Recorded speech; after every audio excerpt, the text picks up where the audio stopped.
నిండారులుగా కుమరించండి యేసప్ప. ఇదో యేసప్ప అంత్యకాలంలో మీ యొక్క పరిశుద్ధాత్మ ప్రతి ఒక్కరి పైన కుమరిస్తానని వాగ్దానం ఇచ్చుండే దేవుడు అప్ప. దో మీ యొక్క ఆత్మని ఇక్కడ కుమ్మరించండి యేసప్ప. చిన్న బిడ్డలు ముదోకుండా రచ్చ పెద్దోళ్ళ వరకు మీ యొక్క రచ్చ రక్తంతో కడిగి శుద్ధీకరించండి యేసప్ప. దో ఈ దినము మొదటి వారంలో యేసప్ప మేము పరిశుద్ధపరచుకొని యేసప్ప ఎల్లప్పుడూ మేము పరిశుద్ధమైన జీవితం జీవించడానికి మీరు కృపలు దయచేయండి రాజా. హల్లెలూయా. రే బాబా రే కరాబా దో మీ యొక్క పరిశుద్ధాత్మ ఇక్కడ ఆవరించని రాజా యేసప్ప. ఎవరంతా కన్నీళ్ళు, వేదన, దుఃఖము, బలహీనతలు, బాధలు, పీడలు, పిశాసులు, మంత్రాల శక్తిలో ఇక్కడ వచ్చుండారో యేసప్ప వాళ్ళందరినీ ముట్టండి రాజా. ఎవరంతా ఈ యొక్క ఆరాధన ఆన్లైన్ లో చూస్తారో వాళ్ళందరినీ కూడా మీరు ముట్టి ఆశీర్వదించండి, బలపరచండి రాజా. కృంగిన మనసుని యేసప్ప మీరు నిలబెట్టండి రాజా. హల్లెలూయా. యేసువే స్తోత్రం యేసప్ప. దో రాజా మేము పాడే పాటలు, చెప్పే వాక్యాలు, సాక్ష్యాలు అన్నిట్లో మీ యొక్క ప్రసన్నత దిగిరాని యేసప్ప. మీ యొక్క రాబోజన ఆరాధన కూడా మీరు ఆశీర్వదించి బలపరచండి రాజా. ఎవరంతా వ్యాధుల్లో, బలహీనతలో మీ యొక్క శరీరంని రక్తంని పూజిస్తారో యేసప్ప వాళ్ళకి ఆరోగ్యము, క్షేమము కలగని రాజా. ఈ యొక్క ఆరాధన పాత్రుడు మీరు మా మధ్య దిగి వచ్చి ఈ యొక్క ఆరాధన నడిపించమని మా యొక్క ప్రాణ, ఆత్మ, శరీరం మీకే సమర్పిస్తూ యేసు క్రీస్తు నామములో వేడుకుంటున్నాం తండ్రి. ఆమేన్. ఆమేన్. అందరూ కూర్చుందాం. మనం కన్నడ పాట పాడడం. Praise the lord. Hallelujah.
Oh, yes, Lord.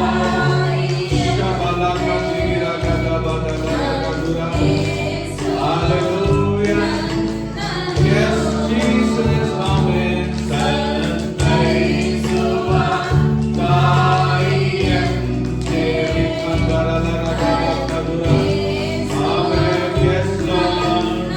నన్నెందు కైవిడను అందరూ నన్నెందు కైవిడను ఎందిగో నన్న ఆగలను నన్నెందు కైవిడను ఎందిగో నన్న ఆగలను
ఎంతమందికి దేవుని యొక్క ప్రసన్నత కనిపిస్తుంది? ఆమేన్, హల్లెలూయా. మనం ఒక తమిళ పాట పాడదాం. బాగా ఉత్సాహంగా చేతులు తట్టండి. ప్రైజ్ ది లార్డ్, హల్లెలూయా, ఆమేన్.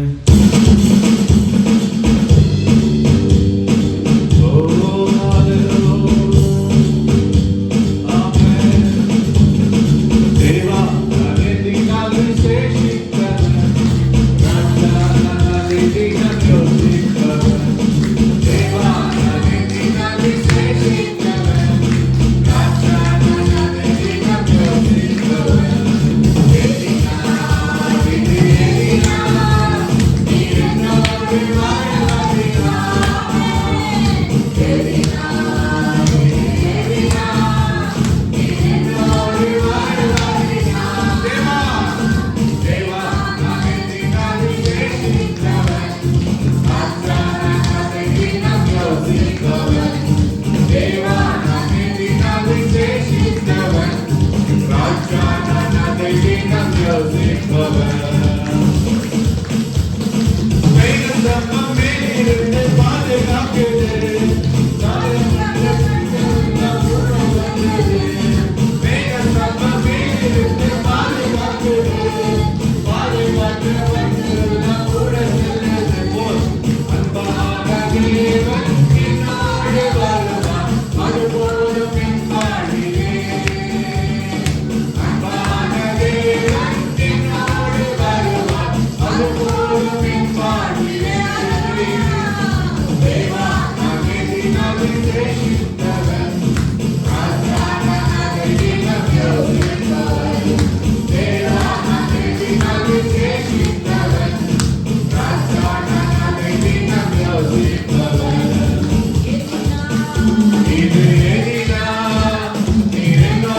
మారబడేస్తాం. దేవుని యొక్క సన్నిధానంలో మన చుట్టూ ఉండే కట్లు, ఈ గ్రామాలకు ఉండే కట్లు, మన దేవుని యొక్క ఆత్మ పెరగకోకుండా ఏదైతే కట్లు ఉంటాయో అన్ని కట్లని మనం పగలగొట్టి మనం కొంచెం ఆరబట్టిస్తాం. Praise the lord. Hallelujah. Oh hallelujah. Kannada పాట. శక్తియంతలు తుంబిస్తు ఆత్మనే నామవాసారి అభిషేకిస్తు ఆత్మనే శక్తియంతలు తుంబిస్తు ఆత్మనే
మన పక్షాన యుద్ధం చేసే ఆయన ఒక్కడు ఉన్నాడు.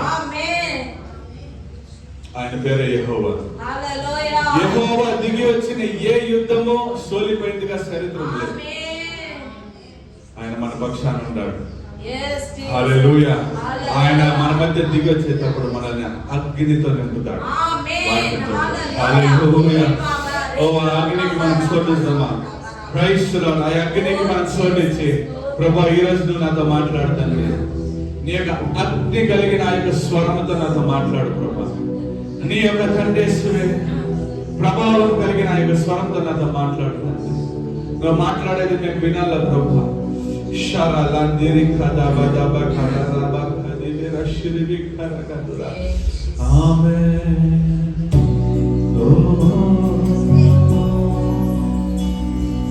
ನುಡಿಯುವ ದೇವರು ನೀನೇನಯ್ಯ, ನೀ ನುಡಿಯಲು ನಾ ಕೇಳುವೆ. ನುಡಿಯುವ ದೇವರು ನೀನೇನಯ್ಯ, ನೀ ನುಡಿಯಲು ನಾ ಕೇಳುವೆ. ನೀ ನುಡಿದರೆ ನನ್ನ ಆತ್ಮವು ಚೈತನ್ಯಗೊಳ್ಳುವುದು.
ಮೋಶೆಯೊಂದಿಗೆ ನುಡಿದಿರುವೆ, ಇಸ್ರಾಯೇಲ್ ಜನರ ನಡೆಸಿರುವೆ.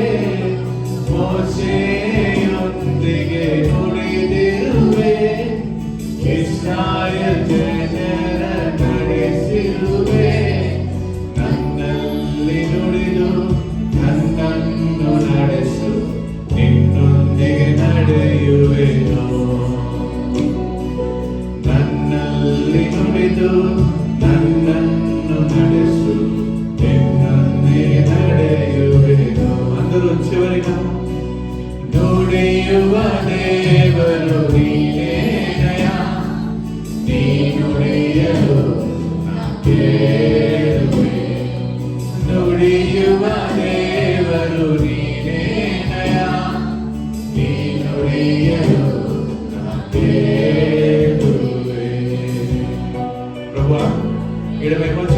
తండ్రి నువ్వేం మాట్లాడతావో నీ వినేగే తండ్రి ప్రభా. వారమంతా తండ్రి మేము మాట్లాడేది మా ప్రార్థనలు, మా విన్నపాలు, మా కష్టాలు, మా నొప్పులు, మా బాధలు వీటినే చెప్పుకొని వస్తుంటే దానికి ప్రతిఫలం ఇస్తా వస్తాం తండ్రి. ఈరోజు నువ్వేం మాట్లాడాలా, మమ్మల్ని ఎట్లా మార్చాలా, మమ్మల్ని ఎట్లా మీ బిడ్డలుగా పెంచాలా, మీ కృప అనేదేమి, మీ ప్రేమ అనేదేమి, పరలోక వెలుగు అనేదేమి, నమ్మకం అనేదేమి, విశ్వాసం అనేదేమి, ఇవన్నీ మేము తెలుసుకునే తండ్రి మా చేతిలో వచ్చి మాట్లాడండి ప్రభా. మీరు మాట్లాడకపోతే మా జీవితం వ్యర్థం కనిపిస్తుంది. మమ్మల్ని పరిశుద్ధపరిచి మాతో మాట్లాడి మీరు మమ్మల్ని నడిపించమని యేసు ప్రభు యొక్క ప్రియమైన నామంలో వేడుకుంటున్నాం తండ్రి. ఆమేన్. హల్లెలూయా, హల్లెలూయా. ఈరోజు మన మధ్య కన్నడ చదువు. Praise the Lord. ಹಲ್ಲೆಲೂಯಾ. ದೇವರ ದಯೆಯಿಂದ ನಾನು ರಕ್ಷಿಸಲ್ಪಟ್ಟಿದ್ದೇನೆ. ನಾನು ಪಾಪ ಮತ್ತು ಮರಣದ ನಿಯಮದಿಂದ ಬಿಡುಗಡೆ ಹೊಂದಿದ್ದೇನೆ. ನಾನು ದೇವರಿಂದ ಹುಟ್ಟಿದ್ದೇನೆ. ದುಷ್ಟನು ನನ್ನನ್ನು ಕ್ರಿಸ್ತನ ಮನಸ್ಸನ್ನು ಹೊಂದಿದ್ದೇನೆ. ಪ್ರೀತಿಯಲ್ಲಿ ಆತನ ಮುಂದೆ ನಾನು ಪವಿತ್ರ ಮತ್ತು ನಿರ್ದೋಷಿ. ನಾನು ಪಾಪ, ಅನಾರೋಗ್ಯ ಮತ್ತು ಬಡತನದ ಶಾಪದಿಂದ ಮುಕ್ತನಾಗಿದ್ದೇನೆ ಮತ್ತು ಕ್ರಿಸ್ತನಲ್ಲಿ ನಾನು ಪೂರ್ಣತೆಗೆ ತರಲ್ಪಟ್ಟಿದ್ದೇನೆ. ಯೇಸು ಪ್ರತಿ ಶಕ್ತಿ ಮತ್ತು ಅಧಿಕಾರದ ಮೇಲೆ ಆಡಳಿತಗಾರ. ನನ್ನ ದೇಹವು ದೇವರ ದೇವಾಲಯವಾಗಿದೆ. ನಾನು ಅವನಿಗೆ ಸೇರಿದವನು. ಲೋಕದ ಶತ್ರುವಿಗಿಂತಲೂ ಶ್ರೇಷ್ಠನಾದ ದೇವರ ಆತ್ಮ ನನ್ನಲ್ಲಿ ನೆಲೆಸಿದೆ. ನಾನು ಕತ್ತಲೆಯ ಶಕ್ತಿಯಿಂದ ರಕ್ಷಿಸಲ್ಪಟ್ಟಿದ್ದೇನೆ ಮತ್ತು ದೇವರ ರಾಜ್ಯಕ್ಕೆ ತರಲ್ಪಟ್ಟಿದ್ದೇನೆ. ನಾನು ಯೇಸು ಕ್ರಿಸ್ತನ ಮೂಲಕ ಕೃಪೆ ಮತ್ತು ಸದಾಚಾರದಲ್ಲಿ ಹೇರಾಳವಾಗಿದ್ದೇನೆ. ನಾನು ಪ್ರತಿಫಲವನ್ನು ಪಡೆದಿದ್ದೇನೆ. ನಾನು ದೇವರಿಂದ ಆರಿಸಲ್ಪಟ್ಟಿದ್ದೇನೆ, ಕ್ರಿಸ್ತನಿಂದ ಕ್ಷಮಿಸಲ್ಪಟ್ಟಿದ್ದೇನೆ ಮತ್ತು ಸಮರ್ಥಿಸಲ್ಪಟ್ಟಿದ್ದೇನೆ. ಅವರು ನನಗೆ ಅವರ ದಯೆ, ವಿನಯ, ಸೌಮ್ಯತೆ ಮತ್ತು ತಾಳ್ಮೆಯನ್ನು ನೀಡಿದ್ದಾರೆ.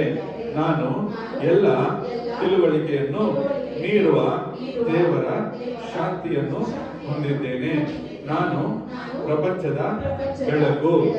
ನಾನು ಯೇಸು ಕ್ರಿಸ್ತನಲ್ಲಿ ದೇವರೊಂದಿಗೆ ನೀತಿವಂತನಾಗಿದ್ದೇನೆ. ನನಗೆ ಅವನೊಂದಿಗೆ ಹಕ್ಕಿದೆ. ನಾನು ಕ್ರಿಸ್ತನ ರಾಯಭಾರಿಯಾಗಿದ್ದೇನೆ. ನಾನು ಆರಿಸಿಕೊಂಡ ಪೀಳಿಗೆಯ ಮಹಾ ಯಾಜಕರ ಪವಿತ್ರ ಜನಾಂಗದ ಖರೀದಿಸಿದ ಜನರ ಭಾಗವಾಗಿದ್ದೇನೆ. ನಾನು ಕುರಿಮರಿಯ ರಕ್ತದಿಂದ ಮತ್ತು ನಾನು ನೀಡಿದ ಸಾಕ್ಷಿಯ ಮೂಲಕ ನನ್ನ ಆತ್ಮದ ಶತ್ರುವನ್ನು ಜಯಿಸುತ್ತಿದ್ದೇನೆ. ದೇವರು ತನ್ನ ದೈವಿಕ ಸ್ವಭಾವವನ್ನು ಹಂಚಿಕೊಳ್ಳಲು ಮತ್ತು ಪ್ರಪಂಚದ ಭ್ರಷ್ಟಾಚಾರದಿಂದ ತಪ್ಪಿಸಿಕೊಳ್ಳಲು ಅವರು ನನಗೆ ದೊಡ್ಡ ಮತ್ತು ಅಮೂಲ್ಯವಾದ ಭರವಸೆಗಳನ್ನು ನೀಡಿದರು. ನಾನು ಕ್ರಿಸ್ತನೊಂದಿಗೆ ಉತ್ತರಾಧಿಕಾರಿಯಾಗಿದ್ದೇನೆ.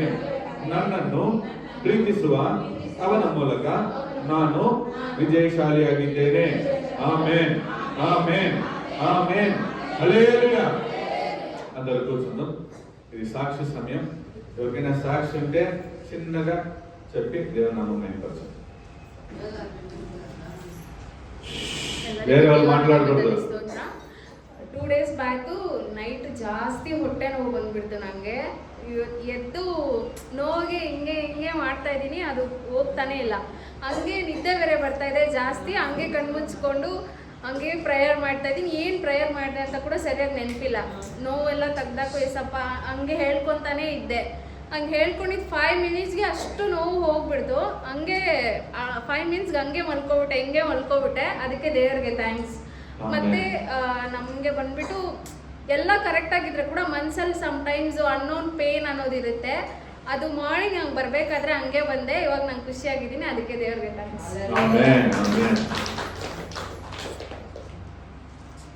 ఏసప్పని కోటి స్తోత్రాలు. ఏసప్ప నిన్నంతా నాకు నడిమిట్లు అంగే కాళ్ళు వేసే కాలేదని ఏసప్పని ప్రేయర్ చేస్తుంది. ఇంగ్లీష్ కూడా వేసుకుంటున్నాయి. ఏం చేసిన దేవుని మా దీంట్లో ఇంకా నాకు ఏమీ లేకుండా బాగా చేసినాను. కోటి స్తోత్రాలు చేస్తున్నాం.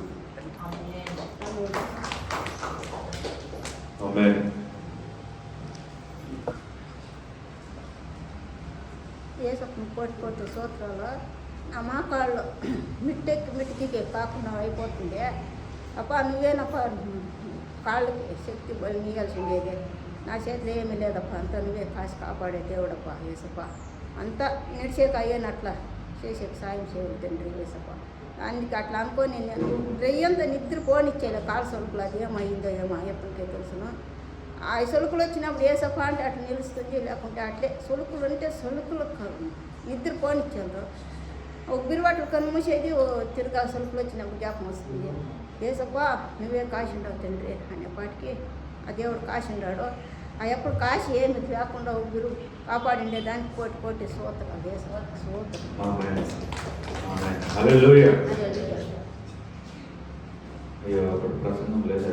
దేవుని పరిశుద్ధ నామానికి స్తోత్రం. దేవుడు ఇంతవరకు మమ్మల్ని మా కుటుంబాన్ని కాపాడి ఉండేది దేవుని యొక్క కృపయే. పోయిన వారంలో ట్రాన్స్ఫర్స్ అయ్యేటప్పుడు మా ఫ్రెండ్ చెప్పింది నా కోసం ప్రేయర్ చేయని. నేను పోయిన ఏడాది చెప్పేసినాను నీకు ట్రాన్స్ఫర్ చిక్కేస్తుంది అని చెప్పి. మీరు విశ్వసించాలి. వాళ్ళకి అనేక ప్రేయర్లు చేసి దేవుడు మేలు చేసి ఉండారు. దానివల్ల వాళ్ళు ఎప్పుడు నాకు ప్రేయర్ చేయి నాకు మంచిది అవుతుంది అని చెప్తుంది మా డాక్టరు. సరే అని మేము పోయినసారి డిసెంబర్ లోపల అవుతుంది అన్నాను, కానీ కాలేదు. తర్వాత నేను చెప్పినాను దేవుడు లేట్ చేస్తూ ఉంటాడంటే అది దేవుని చిత్తమే. ఎట్లున్నాను వాళ్ళు 10 లక్షలు ఖర్చు చేసేకి రెడీగా ఉండిండ్రు, అంతా మాట్లాడుకొని వచ్చిండ్రు. డబ్బులు ఖర్చు చేసేటప్పుడు ట్రాన్స్ఫర్ కాంది దేవుడు 1 రూపాయి కూడా లేకుండా మొన్న వాళ్ళకి కోలార్కే ట్రాన్స్ఫర్ అయ్యేదని దేవుడు కృపలు దయచేసిండు. అది మాత్రమే కాకుండా జొట్లో పనిచేసే వాళ్ళకి కిడ్నీ ప్రాబ్లం అయిపోయి క్రియాటినిన్ లెవెల్ ఎక్కువయ్యి వాళ్ళు చాలా ఐసీయూలో సీరియస్ కండిషన్లో ఉండిండ్రు. ఇంకా బ్రతికేలేదు.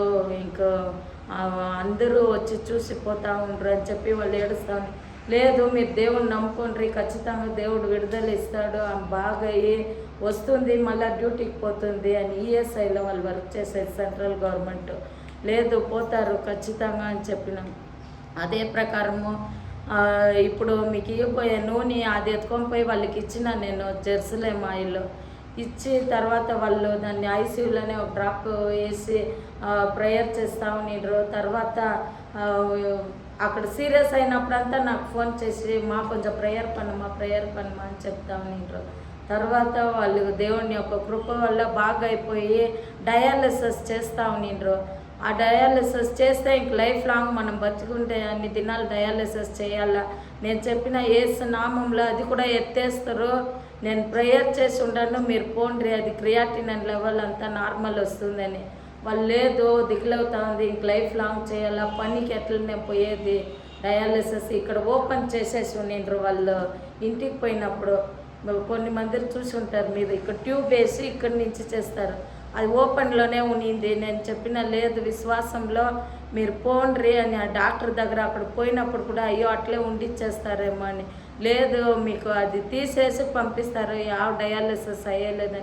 అదే మాది డయాలిసిస్ కాకుండా దేవుడు మేలు చేసిందో దేవుని కోటి స్తోత్రం. ఎవరంతా అట్ట బలహీనతలో వస్తారో దేవుడు వాళ్ళు ఖచ్చితంగా విడుదల ఇస్తారు. ఏమంటే వాళ్ళు దేవుని నమ్మి వచ్చినప్పుడు మాత్రం క్రియ జరుగుతుంది. వాళ్ళు ఆ పక్క ఈ పక్క ఉండేలేదు. అట్లా మనస్ఫూర్తిగా మనం దేవుని దగ్గరకు వచ్చేటప్పుడు దేవుడు ఖచ్చితంగా విడుదల దయచేస్తాడు. ఆమేన్. ఈరోజు కొంచెం లేట్ అవుతుంది. నేను పోవాలనుకునే వాళ్ళు సైలెంట్గా లేచిపోవచ్చు, కానీ లేట్ అవుతుంది. హల్లెలూయా. రెండవది చాలామంది రాలేదు. అది చాలా బేజారు. దేవునికి ఆలయానికి ఆదివారం పూటలో ఒక్కరోజు అది మీరు స్పెండ్ చేసేది లేదు అంటే దేవుడు మిమ్మల్ని మర్చిపోయి నేను ప్రార్థన చేస్తాను. ఆయన మర్చిపోడు, నేను ప్రార్థన చేస్తాను. ప్రైజ్ లో హల్లెలూయా. ఒక సాక్షి ఉంది. 25వ తారీఖు అమావాస్య ప్రేయర్ ఉండేది. ఒక చర్చిలో నేను మెసేజ్ వర్షిప్ చేసేసి పోయినా. అప్పుడు ఆడ ఒక ఇవాంజలిస్ట్ అంటే సువార్థికుడు వేరే సభకు పోతాడు. నా దగ్గర ఫోటోగ్రాఫర్గా ఉన్న పిల్లోడు ఆడ పోయి యేసు ప్రభు గురించి చెప్పే ఆ పిల్లోడు నా ఫోన్లో రిపోర్ట్ ఉంది.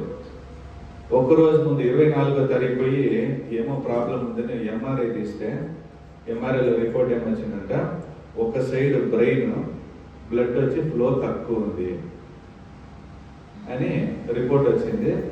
వాళ్ళు ఏం మాట్లాడిందో తెలియదు. రిటర్న్ వచ్చేటప్పుడు ఒక డాక్టర్ వచ్చేసి చెప్పిందంటే చాలా క్రిటికల్గా ఉంది. మరుసటి రోజు అంతా అదే మన తలలో వేసింది. ప్రేయర్లో కూర్చుంటాడు, అట్లే ఉన్నాడు, అంతా అట్లే ఉంది. నేనేం చేసినా సరే రిపోర్ట్ పంపిరా అని చెప్పి ఐసీయూలో మన పిల్లలు ఉంటారు బ్రెయిన్ వాళ్ళకి పంపిస్తే వాళ్ళు అట్లే లేదు నాకు క్రిటికల్గా ఉంది. నిమాన్స్లో రాజేష్ అనేది వస్తాడు మంత్రుడు, వాడిని పంపించి నిమాన్స్లో ఉండే వాళ్ళని చెక్ చేపిస్తే వాళ్ళు క్రిటికల్గా ఉంది అని చెప్పేసి. కానీ ఇది నేను మన దగ్గర చెప్పుకోకుండా ఏం లేదురా బాగా అవుతుంది విశ్వాసం పెట్టు అని యేసు నామములో I'm sending healing to this body అని చెప్పి ప్రేయర్ చేసి ముగించేసాను. 27వ తారీఖు పోయి స్కాన్ చేస్తే నార్మల్గా అది రిపోర్ట్ ఉన్నది. హల్లెలూయా. సో డాక్టర్ క్రిటికల్, నేను చెప్పిన డాక్టర్ అనేవాడు క్రిటికల్గా అంటాడు, దేవుడు అనేవాడు దాన్ని మారుస్తాడు. హల్లెలూయా. నువ్వు క్రిటికల్ అని చెప్పుకోకుండా అది మారేస్తే దాంట్లో వాల్యూ లేదు. సో ఎప్పుడు క్రిటికల్ అంటాడో అప్పుడు దేవుడు దాన్ని మార్చేకి శక్తిమంతుడు. ఈరోజు బాగుంటాడు. Praise the lord. హల్లెలూయా. ఇంకొకటి ఈరోజు ఒక 15-20 నిమిషాలు ఎక్స్ట్రా అయింది. ఎందుకంటే మన మధ్య చిత్రదుర్గ నుంచి బ్రదర్లు వచ్చింటారు. వాళ్ళని నేను ఈ రోజే చూస్తాను. నేను నైట్గా ఫస్ట్ టైం వాళ్ళ దగ్గర మాట్లాడినా ఫోన్లో. ఎవరో ఒక తెలిసిన పిల్లోడు ఉంటాడు, వాళ్ళ మూలకంగా పరిచయం ఆయన. వాళ్ళు ఒక వారమైందంట ఇటుకు వచ్చి, సరే అన్నం లేదు, సరి పండుగనికి జాగా లేకోకుండా ఈ ప్రదేశంలో దేవునికి వాక్యం చెప్పాలని తిరుగుతూనే ఉంటారు. యవ్వన వయసు పిల్లలు, నేనేమో వయసు అయిపోయింది అనుకోండి, యవ్వన వయసు పిల్లలు వచ్చి మన మధ్య దేవునికి మాటలు చెప్పాలని వచ్చింటారు. హల్లెలూయా. మనం వాళ్ళకి ఉత్సాహపరచాలని వద్దా? అందుకు ఒక 15 నిమిషాలు 20 నిమిషాలు లేట్ అయినా పర్వాలేదా వద్దా? హల్లెలూయా. మీ హల్లెలూయా చూస్తే ఎప్పుడు ముగిస్తావు అన్నది. హల్లెలూయా గట్టిగా చెప్పండి. హల్లెలూయా. ఆమేన్. సరే, ఆయన వాళ్ళు వచ్చేటప్పుడు మనం సడన్ గా వాళ్ళు వస్తుంటారని మనకు తెలిసిన దానివల్ల పెద్దగా మనం ఏం చేసే కాలే. సో 2 చిన్న బహుమతులు మన మధ్య తెలుసు కదా, మన మధ్య వస్తే వాళ్ళకి బహుమతులు ఇస్తామని. లేదా దినకర్ బ్రదర్ కొన్ని ಪ್ರೈಸ್ ಹಲ್ಲೆಲೂಯಾ. ಏನು ಅನ್ಕೋಬೇಡಿ, ಚಿಕ್ಕ ಗಿಫ್ಟು ನಿಮಗೆ ನೋಟ್ಸ್ ಬರೆಯಕ್ಕೆ ನನಗೆ ಯೂಸ್ ಆಗುತ್ತೆ ಅಂತ. ಪ್ರೈಸ್ ಇಲ್ಲ. ಹಲ್ಲೆಲೂಯಾ. ಹಂಗೆ ಮೈಕಿ ಇದು ಮೈಕಿ ಮೆಸೇಜ್ಗೋಸ್ಕರ ಪ್ರೇಯರ್ ಮಾಡಬೇಕು. ಪ್ರಾರ್ಥಿಸೋಣ. ಪರಲೋಕದಲ್ಲಿರುವ ಪರಿಶುದ್ಧ ತಂದೆ, ನಿನಗೆ ಧನ್ಯವಾದಗಳಪ್ಪ. ಇದೊಂದು ಅಮೂಲ್ಯ ಸಮಯ, ಅಮೂಲ್ಯ ದಿನಕ್ಕಾಗಿ ನಿಮಗೆ ಸ್ತೋತ್ರ ಮಾಡುತ್ತೇವೆ. ವಿಶೇಷವಾಗಿ ಅಪ್ಪ ಈ ಗ್ರಾಮಕ್ಕೆ, ಈ ಸಭೆಗೆ ಅಪ್ಪ, ಈ ಸಭೆಯ ಒಂದು ಸೇವಕರಿಗೆ ಭೇಟಿಯಾಗುವಂತೆ ನೀನು ಕೃಪೆ ಮಾಡಿದ್ದೀರಿ. ನಿಮಗೆ ಸ್ತೋತ್ರ ಅಪ್ಪ.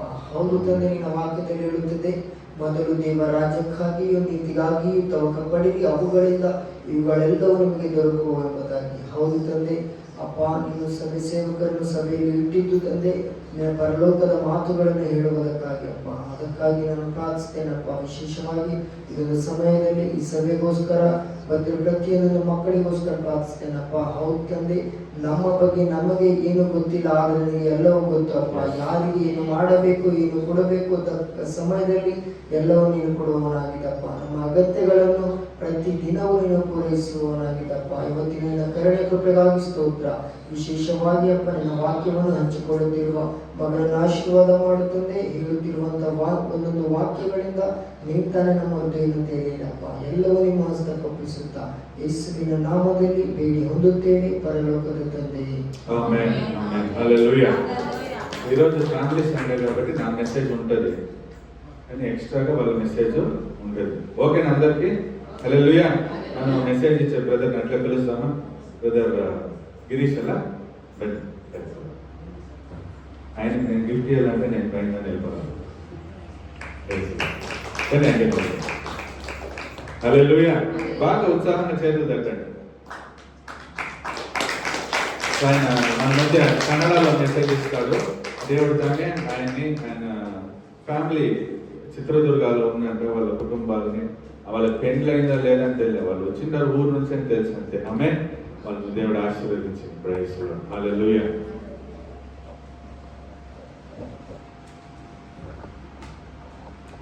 ನಮಸ್ಕಾರ ಎಲ್ಲರಿಗೂ ಪ್ರೈಸ್ ಮೊದಲನೇದಾಗಿ ಒಂದು ದೇವರ ವಾಕ್ಯ ನೋಡೋಣ. ಮೊದಲನೇದಾಗಿ ಒಂದು ದೇವರ ವಾಕ್ಯ ಓಕೆ, ಯಾರು? ಮತ್ತೆ 6ನೇ ಅಧ್ಯಾಯ 33ನೇ ವಚನ. ಮತ್ತೆ 6:33. కాబట్టి మీరు ఆయన రాజ్యమును నీతిని మొదట వెతుకుడి, అప్పుడు ఆయన మీకు అనుగ్రహించును, అప్పుడు ఇవన్నీ మీకు అనుగ్రహింపబడును. ఆమేన్. ಕನ್ನಡದಲ್ಲಿ ಚದೋಣ. ಹೀಗಿರುವುದರಿಂದ ನೀವು ಮೊದಲು ದೇವರ ರಾಜ್ಯಕ್ಕಾಗಿಯೂ ನೀತಿಗಾಗಿಯೂ ತವಕ ಪಡಿರಿ, ಇವುಗಳು ಕೂಡ ಅವೆಲ್ಲವೂ ನಿಮಗೆ ದೊರಕುವವು. ಆಮೆನ್.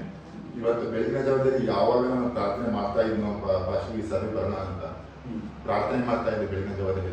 ಇವತ್ತು ಹೋಗಿ ಸಭೆಯಲ್ಲಿ ಯಾವ ರೀತಿ ಸಂದೇಶ ಕೊಡೋಣ ಅಂತ ದೇವರ ಮುಂದೆ ನನಗೆ ಗೊತ್ತಿಲ್ಲ, ಯಾವ ರೀತಿ ಸಂದೇಶ ಕೊಡ್ಬೇಕಂತ ದೇವರ ಮುಂದೆ ಕೇಳ್ತಿವಾಗ ದೇವರು ಈ ವಾಕ್ಯವನ್ನು ಒದಗಿಸ್ಬೇಕು. ಯಾವಾಗ ಈ ವಾಕ್ಯವನ್ನು ನೋಡ್ತೀವೋ ಇದು ಸ್ಪಷ್ಟವಾಗಿ ಹೇಳುತ್ತೆ, ಮೊದಲು ದೇವರ ರಾಜ್ಯಕ್ಕಾಗಿಯೂ ನೀತಿಗಾಗಿ ತವಕ ಪಡೆಯಿರಿ, ನಿಮಗೆಲ್ಲವೂ ಕೂಡ ನಾನು ಒದಗಿಸಿ ಕೊಡ್ತೀನಿ ಅಂತ. ಆದರೆ ಯಾವಾಗ ಈ ದಿನಗಳಲ್ಲಿ ಕ್ರೈಸ್ತ ಜೀವಿತ ನೋಡ್ತಾ ಇದ್ದೀನೋ, ಯಾವಾಗ ಸಭೆಗಳು ಹೋಗ್ತಾ ಇದ್ದೋ, ಈ ದಿನದಲ್ಲಿ ಒಂದು ವಾರ ಆಯ್ತು ಈ ಕೋಲಾರ ಡಿಸ್ಟಿಕ್ಕೆಲ್ಲ ಅಡ್ಡಾಡ್ತಿರುವಾಗ ಯಾವಾಗ ಅವ್ರ ಜನರ ಸಾಕ್ಷಿಗಳು ಕೇಳ್ತೀನೋ, ಅವ್ರು ಮಾತಾಡೋದಲ್ಲ ಕೇಳ್ತೀನೋ, ಮೊದಲು ಅವರು ಅವರ ಸ್ಥಾನವನ್ನು ಇಟ್ಕೊಳ್ತಾರೆ. ಮೊದಲು ದೇವರು ನಮಗೆ ಒದಗಿಸ್ಕೊಡ್ಲಿ, ದೇವರು ನನ್ನ ಜೀವಿತಕ್ಕೆಲ್ಲ ಅದ್ಭುತ ಕಾರ್ಯಗಳು ಮಾಡಲಿ, ಆಮೇಲೆ ನಾನು ದೇವರಿಗೋಸ್ಕರ ಜೀವಿಸ್ತೀನಿ, ಆಮೇಲೆ ನಾನು ದೇವರಿಗೋಸ್ಕರ ಕೊಡ್ತೀನಿ, ಆಮೇಲೆ ನನ್ನ ಸಮಯವನ್ನು ಕೂಡ ದೇವರಿಗೋಸ್ಕರ ವ್ಯರ್ಥ ಮಾಡಕ್ಕೆ ಸಿದ್ಧನಾಗಿದ್ದೀನಿ ಅಂತ ಈ ರೀತಿಯ ಸಾಕ್ಷಿಗಳು ಕೇಳಿಸ್ಕೊಳ್ತಾ ಇದ್ದೀನಿ ಈ ದಿನಗಳಲ್ಲಿ.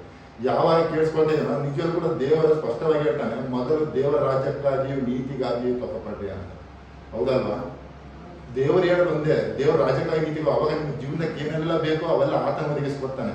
ನಮ್ಗೆ ಗೊತ್ತಿಲ್ಲ, ಇವತ್ತು ನಾನು ಇಲ್ಲಿದ್ದೇನೆ, ಹೊರಬರ ಹೇಳ್ತೀನಲ್ಲ ಗೊತ್ತಿಲ್ಲ. ನೀವೆಲ್ಲರೂ ಕೂಡ ವಯಸ್ಸಾಗಿದ್ದೀರ, ಎಲ್ಲರೂ 50, 60, 70. ಪ್ರತಿಯೊಬ್ಬರೂ ಕೂಡ ಒಂದು ದಿವಸ ಈ ಶರೀರವನ್ನು ಬಿಟ್ಟು ಹೋಗಲೇಬೇಕು. ಎಲ್ಲರೂ ಕೂಡ ಶರೀರ ಬಿಟ್ಟು ಹೋಗಲೇಬೇಕು. ಶರೀರವನ್ನು ಬಿಟ್ಟಾದ್ಮೇಲೆ ಎಲ್ಲರೂ ಕೂಡ ದೇವರ ನ್ಯಾಯ ಸ್ಥಾನ ಮುಂದೆ ನಿಂತ್ಕೊಳ್ಬೇಕು. ದೇವರು ಹೇಳ್ತಾನೆ, ಪ್ರತಿಯೊಬ್ಬರಿಗೂ ಕೂಡ ಒಬ್ಬೊಬ್ಬರಾಗಿ ಬಂದು ನಿಮ್ಮ ಲೆಕ್ಕವನ್ನು ದೇವರಿಗೆ ಒಪ್ಪಿಸಬೇಕೆಂದು. ಹೌದಲ್ವಾ? ಪ್ರತಿಯೊಬ್ಬರು ಕೂಡ ಹೋಗಿ ದೇವರ ಮುಂದೆ ಏನೋ ನಿಮ್ಮ ಲೆಕ್ಕವನ್ನು ದೇವರ ಮುಂದೆ ಒಪ್ಪಿಸಬೇಕು. ದೇವರು ಕೇಳೋದು ಒಂದೇ ಪ್ರಶ್ನೆ, ಬೈಬಲ್ ಏನ್ ಹೇಳುತ್ತೆ, ದೇವರು ನೀನು ಈ ಲೋಕದಲ್ಲಿ ಏನ್ ಮಾಡಿದೆ, ನೀನು ಎಷ್ಟು ಸಂಪಾದನೆ ಮಾಡಿದೆ, ಎಷ್ಟು ಜನ ಸಹಾಯ ಮಾಡಿದೆ, ಅವೆಲ್ಲ ಕೂಡ ದೇವರು ಕೇಳೋದಿಲ್ಲ. ದೇವರು ಹೇಳೋದು ಒಂದೇ. ಮತ್ತೆ 25:40 ನೋಡಿ.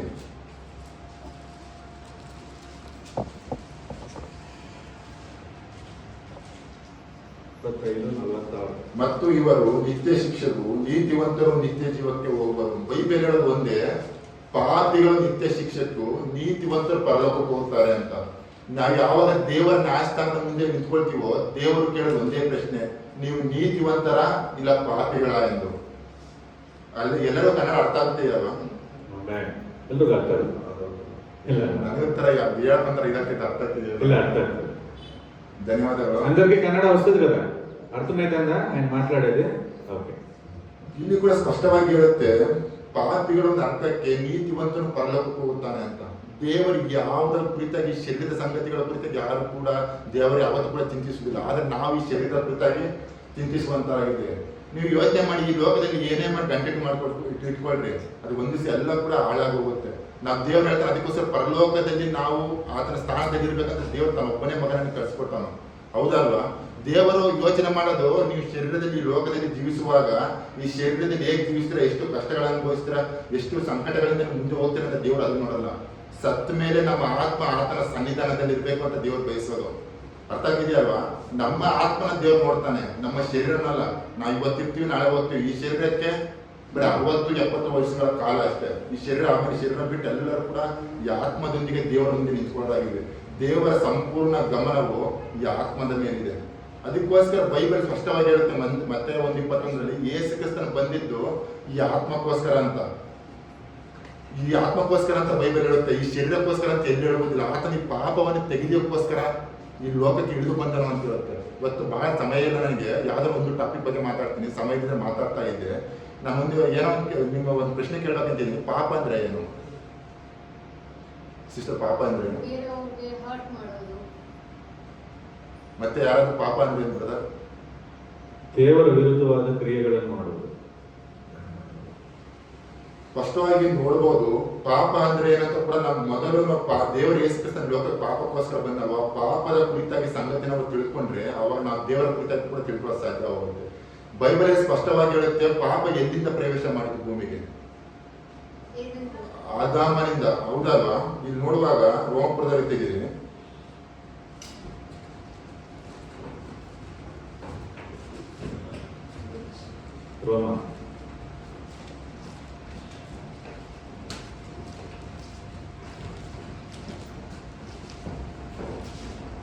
ರೋಮಪುರ 5ನೇ ಅಧ್ಯಾಯ 12ನೇ ವಚನ. 5:12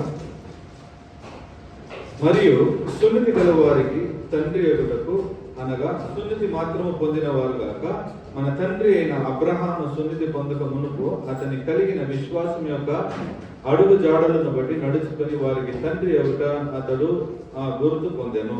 5:12 ఇట్లుండగా ఒక మనుషుని ద్వారా పాపము ద్వారా మరణమును లోకమునకు ఎలాగో ప్రవేశించనో అలాగనే మనుష్యులందరూ పాపము చేసినందున మరణము అందరికీ ಸಂಪ್ರಾಪ್ತಮಾಯನು. ನಿಜಕ್ಕೂ ಕೂಡ ನಾವು ಸ್ಪಷ್ಟವಾಗಿ ಮೊದಲು ಪಾಪದ ಕುರಿತಾಗಿ ತಿಳ್ಕೊಂಡ್ರೆ ಅವಾಗ ದೇವರ ನೀತಿ ಕುರಿತಾಗಿ ತಿಳ್ಕೊಳ್ಬೋದು. ಇವತ್ತು ಪ್ರಶ್ನವಾದ ವಚನ ಅಧ್ಯಾಯ ಯಾಕೆ ಓದಿದ್ನಂದ್ರೆ ನಾನು ಅಲ್ಲಿ ಬೈಬಲ್ ಹೇಳುತ್ತೆ ಮೊದಲು ದೇವರ ನೀತಿಯನ್ನು ಹೊಂದ್ಕೊಳ್ರಿ. ನಿಮ್ಮ ನೀತಿ ಅಂತ ಹೇಳ್ತಾ ಇಲ್ಲ ಅಲ್ಲಿ, ನೀವು ದೇವರ ರಾಜ್ಯಕ್ಕೋಸ್ಕರ ನೀತಿಗೋಸ್ಕರ ನೀವು ನಿಮ್ಮ ಮುಖಾಂತರ ತರ್ರಿ ಅಂತ ಹೇಳ್ತಾ ಇಲ್ಲ ಅಲ್ಲಿ. ದೇವರ ರಾಜ್ಯವನ್ನು ದೇವರ ನೀತಿಯನ್ನು ಹೊಂದ್ಕೊಳ್ಳೋದಕ್ಕೋಸ್ಕರ ತಗೋಪಡ್ರಿ ಅಂತ ಹೇಳುತ್ತೆ. ದೇವರ ರಾಜ್ಯ ಅಂದ್ರೆ ಏನು? ದೇವರ ರಾಜ್ಯ ದೇವರ ನೀತಿ ಹೊಂದ್ಕೊಳ್ಳೋಕ್ಕಿಂತ ಮುಂಚೆ ಯಾವ ರೀತಿಯಾದ ಪಾಪ ನಮ್ಮಲ್ಲಿದೆ ಅಂತ ನಾವು ತಿಳ್ಕೊಳ್ಬೇಕು. ಯಾವ ರೀತಿಯ ಪಾಪ ನಮ್ಮಲ್ಲಿ ಅಂತ ಸ್ಪಷ್ಟವಾಗಿ ಗೊತ್ತಾಗುತ್ತೋ ಅವಾಗ ದೇವರ ರಾಜ್ಯದ ಕುರಿತಾಗಿ ನಮ್ಗೆ ಸ್ಪಷ್ಟವಾಗಿ ಗೊತ್ತಾಗುತ್ತೆ. ನಾವು ಅಂದ್ಕೊಳ್ತೀವಿ ನಮ್ಮ ಕ್ರಿಯೆಗಳನ್ನೇ ನಾವು ಪಾಪಗಳು ಅಂತ, ಹೌದಲ್ವಾ? ನಮಗೆ ಏನ್ ಬರುತ್ತೆ ನಮ್ಮ ಕ್ರಿಯೆಗಳು, ಸುಳ್ಳು ಹೇಳುವುದು, ಕಳ್ತನ ಮಾಡುವುದು, ಇವೆಲ್ಲ ಕೂಡ ನೀವು ಅನ್ಕೊಂಡು ಇದೇ ಪಾಪವನ್ನು ಅಂದ್ಕೊಳ್ತೀವಿ. ಬೈಬಲ್ ಆ ರೀತಿಯಾಗಿ ಹೇಳುವುದಿಲ್ಲ. ಬೈಬಲ್ ಸಲುವಾಗಿ ನೋಡುವಾಗ ಅರ್ಥ ಆಗ್ತೀಯ? ಬೈಬಲ್ ಅನುಸಾರ ನೋಡುವಾಗ ಇದು ನೋಡಿ 7ನೇ ಅಧ್ಯಾಯ 20-21 ನೋಡಿ. కాబట్టి మేలు చేయగోరువాడు కీడు చేయట కలుగుచున్నదను ఒక నియమము నాకు కనబడెను. అంతరంగ పురుషుని బట్ట దేవుని ನಾನು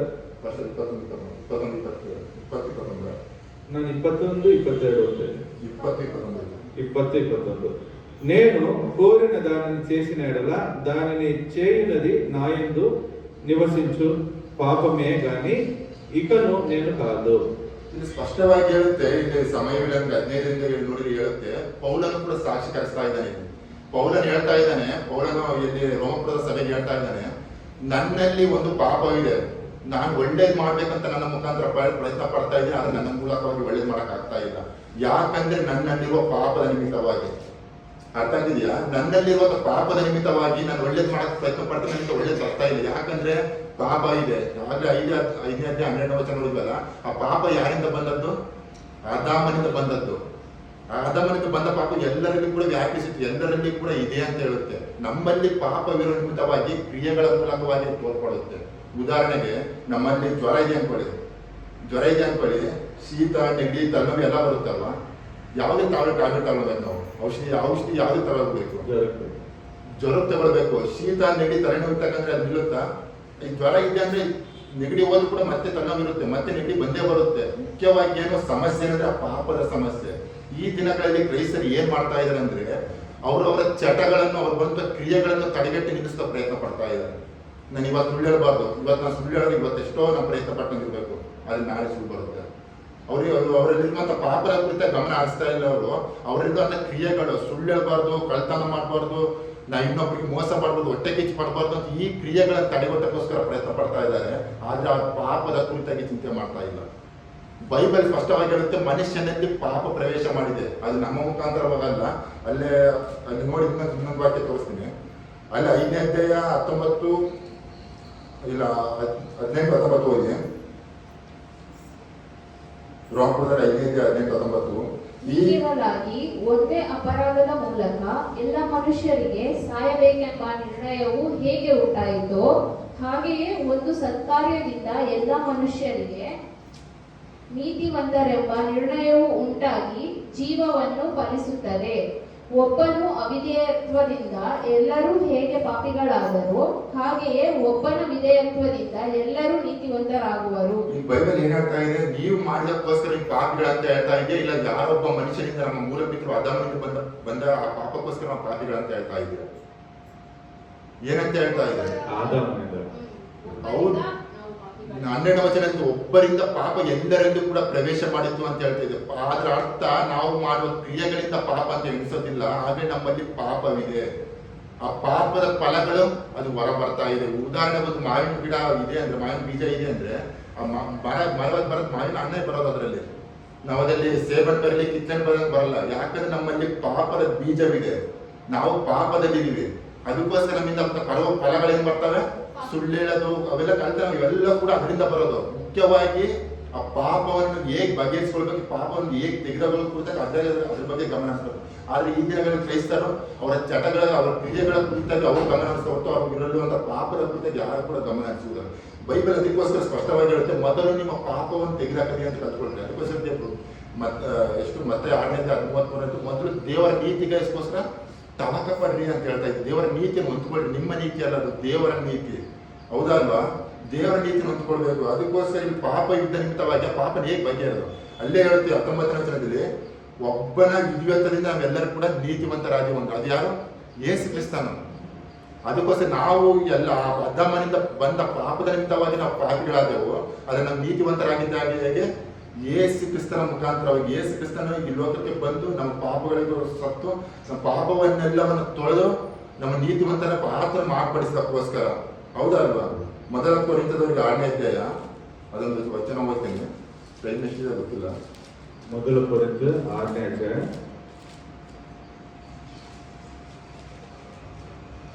9:10-11. ಅನ್ಯಾಯಗಾರರು ದೇವರ ರಾಜ್ಯಕ್ಕೆ ಬಾಧ್ಯರಾಗುವುದಿಲ್ಲವೆಂದು ನಿಮಗೆ ತಿಳಿಯದೋ? ಮೋಸ ಹೋಗಬೇಡಿರಿ. ಜಾರರು, ವಿಗ್ರಹಾರಾಧಕರು, ವ್ಯಭಿಚಾರಿಗಳು, ದಿಟ್ಟರು, ಪುರುಷಾಗಾಮಿಗಳು, ಕಳ್ಳರು, ಲೋಭಿಗಳು, ಕುಡುಕರು, ಬೈಯುವವರು, ಸುಳ್ಳು ಕೊಳ್ಳುವವರು, ಇವರೊಳಗೆ ಒಬ್ಬರಾದರೂ ದೇವರ ರಾಜ್ಯಕ್ಕೆ ಬಾಧ್ಯರಾಗುವುದಿಲ್ಲ. ನಿಮ್ಮಲ್ಲಿ ಕೆಲವರು ಅಂತವರಾಗಿದ್ದೀರಿ. ಆದರೂ ಕರ್ತನಾದ ಯೇಸು ಕ್ರಿಸ್ತನ ಹೆಸರಿನಲ್ಲಿಯೂ ನಮ್ಮ ದೇವರ ಆತ್ಮದಲ್ಲಿಯೂ ತೊಳೆದುಕೊಂಡಿರಿ. ದೇವ ಜನರಾದಿರಿ, ನೀತಿವಂತರೆಂಬ ನಿರ್ಣಯವು ಹೊಂದಿದ್ದೀರಿ. ಹೌದು, ನಮ್ಮಲ್ಲಿ ಇದ್ದ ಪಾಪದ ನಿಮಿತ್ತವಾಗಿ ಆ ಕ್ರಿಯೆಗಳು ಏನ್ ಬಂತು, ಇಲ್ಲೇನ್ ಹೇಳುತ್ತೆ? ಸುಳ್ಳೇಳೋದು, ಕಳ್ತನ ಮಾಡೋದು ಎಲ್ಲ ಕೂಡ ಬರುತ್ತೆ. ದೇವರು ಕ್ರಿಯೆಗಳನ್ನ ನೋಡೋಣಲ್ಲ, ನಮ್ಮಲ್ಲಿರುವಂತ ಪಾಪವನ್ನು. ಅದಕ್ಕೋಸ್ಕರ ದೇವರು ಏನ್ ಮಾಡ್ದ? ಮತ್ತೆ 1:21 ಹೇಳುತ್ತೆ, ಯೇಸು ಕ್ರಿಸ್ತನು ಈ ಲೋಕಕ್ಕೆ ತನ್ನ ಮಗನನ್ನೇ ಕಳಿಸಿಕೊಟ್ಟು ಆತನ ಶಿಲುಬೆ ಮೇಲೆ ಹಿಡಿದು ಆತನ ಸಾಯಿಸಿದ್ದಾನೆ. ಯಾಕಂದ್ರೆ ಪಾಪಗಳಿಗೋಸ್ಕರ. ಅದಕ್ಕೋಸ್ಕರ 11ನೇ ವಚನ ಹೇಳುತ್ತೆ, ದೇವ ಜನರಾಗಿರಿ, ನೀತಿವಂತರೆಂಬ ನಿರ್ಣಯವನ್ನು ಹೊಂದಿದ್ದೀರಿ ಅಂತ ಹೇಳುತ್ತೆ. ಹೊಂದ್ಬೇಕಂತ ಹೇಳ್ತಾ ಇದೆ, ಹೊಂದಿದ್ದೀರಿ ಅಂತ ಹೇಳುತ್ತಾ. ನೀತಿವಂತರಾಗಿದ್ದೀರಿ ಅಂತ ಬೈಬಲ್ ಹೇಳ್ತಾ ಇರೋದು. ಯಾಕಂದ್ರೆ ಯೇಸು ಕ್ರಿಸ್ತನ ಈ ಲೋಕಕ್ಕೆ ಬಂದು ನಾವು ಪಾಪಗಳಿಗೋಸ್ಕರ ಸತ್ತು ನಮ್ಮನ್ನ ಪರಿಶುದ್ಧರ ನೀತಿವಂತರ ಮಾಡಿದಕ್ಕೋಸ್ಕರ. ನಾವು ಹೇಳ್ತಾ ಇರೋದು ಬೈಬಲ್ ಸ್ಪಷ್ಟವಾಗಿ ಹೇಳುತ್ತೆ, ಒಂದು ನೀತಿವಂತರಾಗಿದ್ದೀರಿ ಅಂತ ಹೇಳ್ತಾ ಇದೆ, ಇಲ್ಲ ಅಂತ ಹೇಳ್ತಾ ಇದೆಯಾ? ಹೌದು, ಏನ್ ಹೇಳ್ತಾ ಇದೆ? ಹೇಳ್ತಾ ಇದೆ ಬೈಬಲ್, ನೀತಿವಂತರೆಂಬ ನಿರ್ಣಯವನ್ನು ಹೊಂದಿದ್ದೀರಿ. ಅರ್ಥ ಆಗ್ತಿದ್ಯಾ? ಹೌದು, ಸ್ಪಷ್ಟವಾಗಿ. ಅಂದ್ರೆ ನಮ್ಮ ಕ್ರಿಯೆಗಳ ಮುಖಾಂತರ ನೋಡ್ಬೋದ್ರೆ ನಾವು ಏನೋ ನಾವು ಅದಾಮನಿಂದ ನಮ್ಮ ಕ್ರಿಯೆಗಳ ಮುಖಾಂತರ ಪಾಪಿಗಳು. ಆದ್ರೆ ಇಲ್ಲಿ ಹೇಳುತ್ತೆ, ಯೇಸು ಕ್ರಿಸ್ತನ ಪಾಪಗಳಿಗೋಸ್ಕರ ಸತ್ತು ಆತನ ಪಾಪಗಳನ್ನ ತೊಳೆದು ನಮ್ಮನ್ನು ತೊಳೆದಂತ ಹೇಳುತ್ತೆ. ಯೇಸು ಕ್ರಿಸ್ತ ರಕ್ತದ ಮೂಲಕ ತೊಳೆದುಕೊಂಡ ನಿಮಿತ್ತವಾಗಿ ದೇವ ಜನರಾದಿರಿ, ನೀತಿವಂತರೆಂಬ ನಿರ್ಣಯವನ್ನು ಹೊಂದಿದ್ದೀರಿ ಅಂತ. ನಾನಿವತ್ತು ಬಂದು ಬೇರೆ ವಿಷಯಗಳ ಬಗ್ಗೆ ಹಂಚ್ಕೊಳ್ಬೋದಾಗಿತ್ತು ನಿಮ್ಮ ಹತ್ರ. ಯಾಕೆ ಇದನ್ನ ಹೇಳ್ತಾ ಇದ್ದೀನಿ ಅಂದ್ರೆ, ಈ ರಕ್ಷಣೆ ಎಂಬುದು ಬಹಳ ಮುಖ್ಯ. ಯಾಕಂದ್ರೆ ಈ ಇರುವ ಎಲ್ಲಾ ಸಭೆಯರು ಕೂಡ ನಾವು ಮೊದಲು ಯಾವ್ದ್ರ ಬಗ್ಗೆ ಗಮನ ಹರಿಸ್ಬೇಕಂದ್ರೆ, ಶರೀರದ ಕುರಿತಾಗಿ ಅಲ್ಲ, ಈ ಶರೀರದ ಕುರಿತಾಗಿ ಅಲ್ಲ, ಈ ಆತ್ಮದ ಕುರಿತಾಗಿ. ನಾನು ಯಾವಾಗಲೂ ಕೂಡ ಈ ದಿನಗಳಲ್ಲಿ ಹೊರ ಹೋಗ್ತಿರುವಾಗ ಅವ್ರಿಗೆ ಅದ್ಭುತ ಕಾರ್ಯಗಳ ಬಗ್ಗೆ, ನಂಬಿಕೆ ಬಗ್ಗೆ, ಇದ್ರ ಬಗ್ಗೆ ನಾನು ಹೆಚ್ಚಿನದಾಗಿ ನಾನು ಸಾಕ್ತಾ ಇಲ್ಲ. ಅವ್ರು ಮುಖ್ಯವಾಗಿ ಅವ್ರಿಗೆ ಹೇಳ್ಕೊಡ್ತಿರೋದಂದ್ರೆ ಸುವಾರ್ತೆ. ಹೇಗೆ ನೀವು ಪಾಪಿಗಳಾದರೂ, ಹೇಗೆ ಯೇಸು ಕ್ರಿಸ್ತನ ಈ ಲೋಕಕ್ಕೆ ಬಂದು ನೀವು ಪಾಪಗಳನ್ನು ತೊಳೆದು ನೀವು ನೀತಿವಂತರನ್ನು ಪರಿಶುದ್ಧರನ್ನು ಮಾರ್ಪಡಿಸಿದನು ಅಂತ ಅದರ ಕುರಿತಾಗಿ ಸುವಾರ್ತೆ ಸಾಕೊಂಡು ಹೋಗ್ತಾ ಇದ್ದೀವಿ. ನಾನು ಇಷ್ಟೇ ಹೇಳಿ ಮುಗಿಸ್ತೀನಿ. ಚಿಕ್ಕ ಸಮಯದವಾಗಿ ಬಹಳ ವಿವರ ಮಾಡಕ್ ಆಗಲ್ಲ, ಅದಕ್ಕೋಸ್ಕರ ನಾನು ಫಾಸ್ಟ್ ಆಗಿ ಹೇಳಿದೆ. ಧನ್ಯವಾದಗಳು.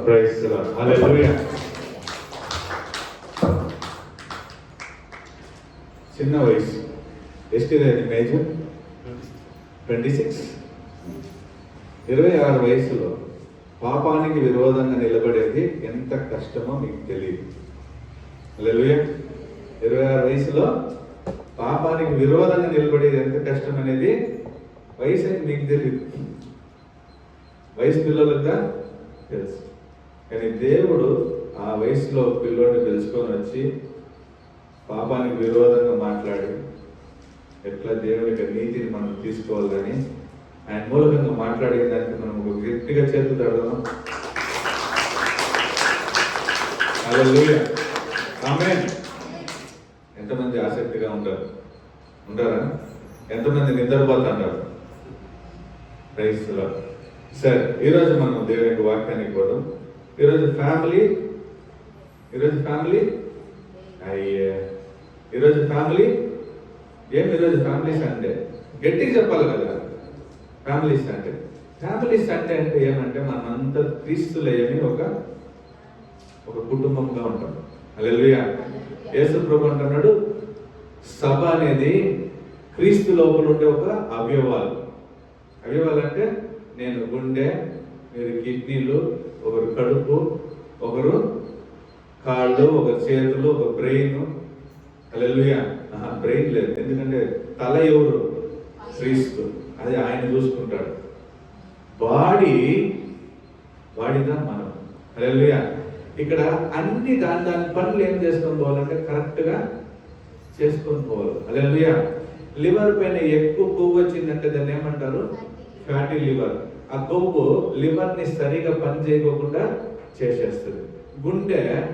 గుండెకి పోయే రక్తాన్ని కొవ్వు ఆపేసిందంటే హార్ట్ అటాక్ వస్తుంది. కిడ్నీకి పోయేటప్పుడు బ్లాకేజ్ అయిందంటే కిడ్నీ పనిచేసేది. ఇట్లా ప్రతిదీ దాని స్థలంలో దాని పని కరెక్ట్గా చేస్తేదా ఆ బాడీ అలైవ్ బాడీ, లేదంటే డెడ్ బాడీ. హల్లెలూయా. ఇప్పుడు మనము క్రీస్తులో ఉంటాం, క్రీస్తు తలగా ఉంటాడు, సభ శరీరంగా ఉంది. ఇప్పుడు శరీరం అనే ఆ కుటుంబం వాళ్ళ పనులు కరెక్ట్గా చేయాలన్నా వద్దా? చెయ్యాలంటే దాని క్రమంలో అది అక్కడక్కడ ఉండాలి. డిసిప్లిన్ అనేది చాలా ముఖ్యం. హల్లెలూయా. డిసిప్లిన్ లేకపోతే ఏ పని జరగదు. ఈ గుండె ఏడుగా ఉండాలని డిసిప్లిన్ దేవుడు పెట్టినాడు. లేదు నేను కాళ్ళలో ఉంటాను అంటే అవుతుందే? దాని స్థానం అది ఆడుతూ ఉండాలి. సో ఎవ్రీ ఆర్గన్స్ అన్ని ప్రతి ఒక్కటి దాని స్థానంలో అది ఉండాలా. హల్లెలూయా. దాని స్థానం అది మారకూడదు. Praise the lord. హల్లెలూయా. మనము వాక్యం ఎత్తు పెట్టినాము. వాక్యం ఎత్తు. Proverbs 3:11-12 ಜ್ಞಾನೋಕ್ತಿಗಳು 3:11-12. ಮಗನೇ, ಯೆಹೋವನ ಶಿಕ್ಷೆಯನ್ನು ತಾತ್ಸಾರ ಮಾಡಬೇಡ, ಆತನು ನಿನ್ನನ್ನು ಗದರಿಸುವಾಗ ಬೇಸರಗೊಳ್ಳಬೇಡ. ಆಮೆನ್. ಹಲ್ಲೆಲೂಯಾ. ಯೆಹೋವನ ಶಿಕ್ಷೆಯನ್ನು ತಾತ್ಸಾರ ಮಾಡಬೇಡ. హల్లెలూయా. ఇప్పుడు ఈ యొక్క గుండె సడన్ గా పని చేయలేదు, ఈ హార్ట్ సడన్ గా పని చేయలేదు. అప్పుడు ఏం చేయాలి? ఫస్ట్ ఏం పని చేస్తారు? సిపిఆర్ చేయాలంటే ఏం చేయాలి? ఈ ఎదే ఫస్ట్ స్టాప్ అయిపోయింది. స్టాప్ ప్రెస్ చేసేలే వేసి బాధతారు. ఏం చేస్తారు? ఈ గుండె పని చేయలేదు, ఏం చేస్తారు? గుండె మీద ప్రెషర్. హల్లెలూయా. ఎంతమంది ఫ్యామిలీ ప్రెషర్ అనుభవిస్తున్నారు? ఫ్యామిలీలో, కుటుంబంలో ప్రెషర్ ఎంతమంది అనుభవిస్తున్నారు? అంటే అర్థం ఏమంటే మీరు దేవుళ్ళో సరిగా పని చేయలేదు. హల్లెలూయా. మీరు దేవుళ్ళో సరిగా పని చేయలేదు. ప్రార్థన టైం ప్రార్థనలో కూర్చోలే, వాక్యం టైంకి వాక్యంలో కూర్చోలే, దేవుని యొక్క సన్నిధానాన్ని తాత్సారం చేసేది, హేళనం చేసేది, సరైన టైంకి రాంది, ఇవన్నీ చేసేటప్పుడు ఖచ్చితంగా ఒక ప్రెషర్ దేవుడు పంపిస్తాడు. హల్లెలూయా. ఇప్పుడు ఆ బ్రదర్ చెప్పాడు ఏమనే, ಮೊದಲು ದೇವರ ರಾಜ್ಯವನ್ನು ಆತನ ನೀತಿಯನ್ನು ಹುಡುಕಿರಿ, ఇవెల్లవన్నీ నిಮಗೆ కొడలాగదు. అప్పుడు అవన్నీ నీ దగ్గరికి రావాలంటే ఫస్ట్ నువ్వు ఏ పక్క తిరగాలంటే దేవుని పక్క తిరగాలి. అయ్యో నా దగ్గర ఇవన్నీ రాలేదు అంటే అర్థం ఏమంటే నువ్వు ఎవరి పక్క తిరగలేదు, దేవుని పక్క తిరగలేదు. ఈ గుండె సరిగ్గా పని చేయకపోతే ప్రెషర్. హల్లెలూయా. కుటుంబంలో పిల్లలు సరిలేదంటే అర్థం ఏమంటే ప్రెషర్. ఎందుకు ప్రెషర్? దేవుడు మిమ్మల్ని డిసిప్లిన్ చేస్తా అన్నాడు. హల్లెలూయా. మిమ్మల్ని ఏం చేస్తున్నాడు? సరిదిద్దుతున్నాడు. లేదు నువ్వు సరి పని నాకు తట్టుకునే కాదు. ఎందుకు తట్టుకునే కాలేదంటే దేవుడు ప్రెషర్ వేస్తున్నాడు. హల్లెలూయా. ఇశ్రాయేల్ జనాలంతా తప్పు చేసేటప్పుడు ఖచ్చితంగా దేవుడు వారిని ఒకరి చేతికి పట్టిస్తాడు, ప్రెషర్ వేస్తాడు. ఫలిస్తీన్ చేతికో సిరియా చేతికో ఎవరో చేతికి పట్టిస్తాడే, కానీ దేవుడు మళ్ళా వాళ్ళని రక్షిస్తాడు. అది వేరే కేటగిరీ. కానీ ఫస్ట్ ఏం చేస్తాడు? ప్రెషర్ వేస్తాడు. ప్రెషర్ వేసి వాళ్ళు పట్టి వాళ్ళని స్లేవరీకి వాళ్ళని బానిసలుగా చేసి హింస పెట్టి నొప్పి పెట్టేటప్పుడు అందరూ దేవుడిని చూస్తారు చూడ. అప్పుడు చెప్తాడు, నేను నా పక్కన తిరగండి, నేను మిమ్మల్ని బయటికి తీసుకుని వస్తాను. హల్లెలూయా. మీ ఫ్యామిలీ పైన, మీ ఫైనాన్స్ పైన, మీ పైన అంతా ప్రెషర్ వస్తుందంటే అర్థం ఏమంటే మీరుగా సరిలేదు. హల్లెలూయా. అయ్యో నేను పంట వేస్తాను, పంట వేస్ట్గా పోతాను. నేను పని చేస్తాను, సంబళం సరిగా రాలేదు. ఇంట్లో సమాధానం లేదు. మీరు ఎవరు పక్క తిరగాల? దేవుని పక్క తిరగాల. మీరు ఆ పక్క తిరగంగా ఇవన్నీ మీకు వస్తాయి. హల్లెలూయా. ఈరోజు పాస్టర్ యేసు నామంలో బాగా అంటే బాగా అవుతుంది. ఎందుకంటే పాస్టర్ ఏ పక్క తిరుగుతున్నాడు? మన వల్ల ఏమయ్యలే. మనం దేవుని పక్క తిరుగుతాను, దేవుడు అవన్నీ చేస్తున్నాడు. అయ్యో నా బిడ్డ చెప్పేసింటాడు, నేను చెయ్యాలా. హల్లెలూయా. మోసే, మీరు ఆ వాక్యము మీ ఇంటికి పోయి చదవండి. మోసే ఎర్ర సముద్రం దగ్గర నిలబడుకునేసింటాడు. ఈ పక్క జనాలందరూ ఒకే హింస, నన్ను సంపేకి తీసుకొని వచ్చిన అని. ఫస్ట్ మోసే ఏం చేస్తున్నాడంటే దేవుడు పక్క తిరుగుతాను. ప్రభా ఏం చేశాడంటే, ఒరే మోసే నీ దగ్గర కట్టిస్తే కదా, నువ్వు ఏం చేయింది దాన్ని సముద్రం పైకి ఎత్తు. హల్లెలూయా. ప్రెషర్ తగ్గిపోయి. మీకు ప్రెషర్ వస్తుందంటే మీరు ఎవరి పక్క తిరగాలి? ఫస్ట్ దేవుని పక్క తిరగాలి. ప్రెషర్ రాకోకుండా కూడా మీరు చూసుకోవచ్చు. మీరు దేవుని పక్కే తిరుగుతూ ఉంటే ప్రెషర్ రాదు. హల్లెలూయా. ఎంతమందికి అప్పులు ఉంటాయి? అప్పులు ఉండే వాళ్ళు చేస్తారండి ఉందే. హల్లెలూయా. ప్రెషర్ వస్తుందా నెల నెలకి? ఎందుకు అప్పులు వస్తుందంటే స్టార్టింగ్ లో మీరు వచ్చి విచ్చలు విడిగా తిరిగే, ఇది తీయాలంటే ఈడప్పు, అది తీయాలంటే హాసికి ఇంట్రెస్ట్. ఏం చేయాలా? గంజి ఉంటే గంజి తాగండి, బిర్యానీ ఉంటే బిర్యానీ తినండి. లేదు నాకు గంజి టైంలో కూడా నాకు బిర్యానీ కావాలంటే అప్పులు వస్తుంది. హల్లెలూయా. ప్రెషర్, కొన్ని ప్రెషర్లు మనమే తెచ్చుకుంటాం. కొన్ని సందర్భాల్లో హార్ట్ అటాక్ మనమే తెచ్చుకుంటాం. ఎట్లా? కొవ్వు ఐటమ్ తినొద్దని డాక్టర్ చెప్తాడు. లేదు నాకు కొవ్వుదా ఇష్టం, వస్తుంది కష్టం. హల్లెలూయా. కొన్ని సందర్భాల్లో హార్ట్ అటాక్ ఎవరు తెప్పించుకునేది? మనమే. ప్రెషర్ మనమే తెచ్చుకుంటాం. ఇంట్లో సమస్యలు మనమే తెచ్చుకుంటాం. Praise the Lord. ఎందుకంటే ఒక డిసిప్లిన్ అనేది లేదు. హల్లెలూయా. సో మనం యేసు ప్రభులో ఉండాలంటే, యేసు ప్రభు కుటుంబంలో ఉండాలంటే మనకి 7 డిసిప్లిన్లు, మినిమం 7 డిసిప్లిన్స్ మనకు చాలా ముఖ్యం. హల్లెలూయా. దాంట్లో ఫస్ట్ డిసిప్లిన్ చదువుదాం. హల్లెలూయా. ఫస్ట్ ఏం చేయాలంట? దేవుడిని అన్నింటిలో ముందు పెట్టాలి. ఎవరిని ముందు పెట్టాలా? వాక్యం ఎత్తి చదువుదామా? హల్లెలూయా.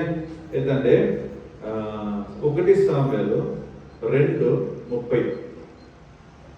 1 సాముయేలు 2వ అధ్యాయం 30వ వాక్యం. ನಿನ್ನ ಗೋತ್ರದವರು ಸಂತಾನದವರು ನಿರಂತರವೂ ನನ್ನ ಸನ್ನಿಧಿಯಲ್ಲಿ ಸೇವೆ ಮಾಡಬಹುದು ಎಂದು ಆಜ್ಞಾಪಿಸಿದ ಇಸ್ರಾಯೇಲ್ ದೇವರಾದ ಯೆಹೋವನೆಂಬ ನಾನು ಈಗ ತಿಳಿಸುವುದೇನೆಂದರೆ, ಅದು ನನಗೆ ದೂರವಾಗಿರಲಿ. ನನ್ನನ್ನು సన్మానిಸುವವರನ್ನು సన్మానిಸುವೆను. అంతే. హల్లెలూయా. నీకు సన్మానం రావాలంటే నువ్వు ఎవరిని సన్మానించాలంట? దేవుడు. హల్లెలూయా. ఫస్ట్ నువ్వు దేవుడిని అన్నింటిలో పెట్టు. ఇంట్లో నుంచి కాలు బయట వెళ్తున్నావా? ప్రభా. ఇంట్లో నుంచి లోపలికి వచ్చినవా? ప్రభా క్షేమంగా తెచ్చిందని ప్రభు థ్యాంక్స్. అన్నం మీద చేయి పెడతానవా? ప్రభా ఆరోగ్యంగా మార్చు. సరుకులు ఇంటికి తెస్తావా? పాత నిబంధనలో ఉంది, ప్రేయర్ చేసి మేమంతా అట్లనే చేస్తాను. బియ్యం మూట తెస్తే ఫస్ట్ బియ్యం మూట దేవుడికి అనేది ఒక పిడిచి ఏం చేయాలా? ప్రార్థన చేసి అది రేషన్ బియ్యమో ఏ బియ్యమో ఫస్ట్ ఒక పిడి తీసి ఒక కవర్లు వేసి కట్టి ప్రార్థన చేసి పెట్టారు. ప్రభా దీంట్లో నుంచి నీకు ఒక కానిక ఎత్తి పెట్టేస్తాను. హల్లెలూయా. మనకు అది స్టార్టింగ్ లో కష్టంగా ఉంది, కానీ దేవుడికి ఈయంగా మీరు ఆశీర్వాదాలు పొందుకుంటున్నారా లేదు? 1.5 సంవత్సరం ముందు మీరు ఇచ్చింది లెక్కలేదు, ఇచ్చిందే లేదు. 1.5 సంవత్సరం ముందు నేను కానిక కూడా తీసిండలేదు. ఇప్పుడు 1.5 సంవత్సరం నుంచి కానిక తీస్తాను. దగ్గర 9 సంవత్సరాలు నేను కానికే తీయలేదు. కానీ ఇప్పుడు ఈ 1.5 సంవత్సరం ఇచ్చి నేను పొందుకున్నాను చేయలేదు. దేవునికి ఇచ్చి నేను పొందుకున్నాను అన్నది. హల్లెలూయా. సో అప్పుడు ప్రతి ఒక్క విషయంలోనూ మనం ఏం చేయాలి? దేవుణ్ణి ముందు పెట్టాలి. పండుకునే ముందు దేవుడు, లేచిన వెంటనే దేవుడు, ఒక మంచి పనికి పోతాడావా దేవుడు, ఒక శ్రద్ధ పనికి పోతాడావా దేవుడు. హల్లెలూయా. ప్రతి విషయంలో మీరు ఎప్పుడు అట్లా దేవుడిని అన్నిట్లలో ముందు పెట్టి ఆయన లేకపోకుండా నేను ఏమీ చేసేలేదు అంటారో, దేవుణ్ణి మీరు ఎప్పుడు సన్మానిస్తానారో అప్పుడు మిమ్మల్ని ఎత్తుకొని మీ సన్మానం ఇంటికి వస్తుంది. హల్లెలూయా, హల్లెలూయా. అప్పుడు సన్మానించేది మన యొక్క కర్తవ్యం. నువ్వు ఎప్పుడు నీకు పైనుండే వాళ్ళని సన్మానించలేదో, ఇప్పుడు చూడండి ఎంతమంది పని చేస్తున్నారు, ఒకరి కింద పని చేస్తున్నారు, చేతులు చూసి ఒకరి కింద పని చేసేవారు. మీ మేనేజర్ని మీరు సన్మానించకపోతే ఆ మేనేజర్ యొక్క కోపం అంతా ఎవరిపైకి వస్తుంది. కానీ మన మేనేజర్ దేవుడు అట్లా కోపిస్తాడు కాదు, కానీ మనల్ని ఇరికియాలని పిశాచుడు ఉంటాడు. యోబు చరిత్ర చూసింటారా? మన యోబుని ఇరికిచ్చేగానే పిశాచు ఉండే పరిగెత్తుకొని పోతాడు. చూడు వాడు అది చేయలేదు, లంగడాలు పెట్టేవాడు. ఏం పెట్టేవాడు? పిశాచే లంగడాలు పెట్టేవాడు. పరిగెత్తుకొని పోతాడు దేవుని దగ్గర. చూడు వాడు చేయలేదు. దేవుడు ఇడురా, దానికోసం నేను ఏం చేసేసినాను, రక్తము చిందించాను. అదంతా అయ్యేది. అందుకుదా చర్చిలో నేర్పించేది డిసిప్లిన్గా ఉంటారు. ఎట్లా? హల్లెలూయా. మీరు అన్నింటిలోనూ దేవుడిని ముందు పెట్టాలా? ప్రతి విషయంలో దేవుడిని ముందు పెట్టండి. మీరు ముందు పెట్టంగా మిమ్మల్ని ఎదుర్కొని ఆశీర్వాదం వస్తా ఉంటుంది. హల్లెలూయా. నువ్వు ఏ విషయంలో అయితే ముందు పెట్టలేదో అది నీకు ముళ్ళుగా మారుతా ఉంటుంది. ఎందుకంటే అది దేవుడు లేడు. హల్లెలూయా. నేను ఒక సిస్టర్ చెప్పిన, ఆ అమ్మకి వాళ్ళ మొగుడు అంటే చాలా ఇష్టం. చర్చికి వస్తాను ఎక్కడని చెప్పలేదు, ఎందుకంటే వాళ్ళ దుఃఖం అయితే వాళ్ళ మొగుడు అంటే చాలా ఇష్టం. దేవుడు కూడా సెకండ్, వాళ్ళ మొగుడు మీద ఫస్ట్ పెడతాను. నేను చెప్పిన అట్లా చేయొద్దు సిస్టర్. నేను కారణం కూడా చెప్పిన, ఎందుకంటే దేన్నైతే నువ్వు ముందు పెడతావో దాని మీద పిశాచు యొక్క కన్ను పడతాను. హల్లెలూయా. నా కార్ అంటే చాలా ప్రాణం నాకు. ఆ కార్ యాక్సిడెంట్ అయింది. నా ఇల్లు అంటే చాలా ఎంత అందంగా కట్టిన ఈ ఇల్లు వాళ్ళు బిడ్డ కడుపు అట్లే కడుపులోనే భార్య పాయ, తల్లిదండ్రి పాయ. అన్నిటి మీద నువ్వు దేన్నైతే ఫస్ట్ పెడతావో దాని మీద ఎవరు కనబడుతుంది? పిశాచు కనబడి. దేవుడు చెప్పాడు, అన్నింటిలో ఫస్ట్ నన్ను పెట్టు, నా మీద పిశాచు కనబడినా అది నీకు ఫలించలేదు. హల్లెలూయా. అన్నింటిలో మనం దేవుని ముందు పెట్టాలి. Praise the lord. హల్లెలూయా. రెండో డిసిప్లిన్ ఏమి? ఎత్తండి వాక్యం ఎత్తిపెట్టినమ్మా. ఎఫెసీయులు 6:1-3. ఎఫెసీయులు 6:1-3. ಮಕ್ಕಳೇ, ನೀವು ಕರ್ತನಲ್ಲಿ ಇರುವವರಿಗೆ ತಕ್ಕ ಹಾಗೆ ನಿಮ್ಮ ತಂದೆ ತಾಯಿಗಳ ಮಾತನ್ನು ಕೇಳಬೇಕು. ಹಲ್ಲೆಲೂಯಾ. ಇದು ಧರ್ಮ ಮಕ್ಕಳೇ, ಫಸ್ಟ್ ಲೈನ್ ಚದು. ಮಕ್ಕಳೇ, ನೀವು ಕರ್ತನಲ್ಲಿರುವವರಿಗೆ ತಕ್ಕ ಹಾಗೆ ನಿಮ್ಮ ತಂದೆ ತಾಯಿಗಳ ಮಾತನ್ನು ಕೇಳಬೇಕು. ఫస్ట్ లైన్ ప్రకారం ఏమి? ఫస్ట్ నువ్వు ఎవరి మాట వినాలా? దేవుని మాట వినాలి. రెండోది నువ్వు ఎవరి మాట వినాలా? ఎవరిలో ఉండే పేరెంట్స్? దేవుణ్ణిలో ఉండే పేరెంట్స్, దేవుణ్ణిలో ఉండే తల్లిదండ్రుల మాట నువ్వేం చేయాలా? వినాలి. అంటే అర్థం ఏమంటే వాళ్ళు చెప్పిండేది అంతా కరెక్ట్ కాదు, వాళ్ళు చెప్పిండేది బైబిల్ ప్రకారంగా కరెక్ట్ గా ఉందా చూడాలి దేవుణ్ణిలో. హల్లెలూయా, హల్లెలూయా. ఎంతమంది మొగుళ్ళు తాగుతున్నారు? ఆయన రాలేదు. ఒకవేళ తాగితే పోమ్మా ఒక బాటిల్ తీసుకురా అంటే ఆ బాటిల్లోనే వేయాలి. ఇది దేవుణ్ణిలో లేదు. హల్లెలూయా. అన్నమే అంటే దానికి అర్థం ఏమేమి? మొగుడికి పనిచేసేది పని, కరెక్ట్గా అన్నం వేసుకొని రావాలి, లోపడాలి. పిల్లలు నెక్స్ట్ దేవుళ్ళు ఖచ్చితంగా లోపడాలి. ఈ పని చెయ్యి అంటే వెంటనే చేయాలి. అది నువ్వు ఎవరికి ఇచ్చే రెస్పెక్ట్ మారంట బైబిల్ ప్రకారం. హల్లెలూయా. పిల్లోళ్ళు వెంటనే లాస్ట్ వీక్ అంతా నేను మీకు ఒక వాక్యం ఎత్తిన, మీరు దేవుణ్ణి ప్రేమిస్తారంటే ఆయన ఫస్ట్ మీరు ఏం చేయాలా?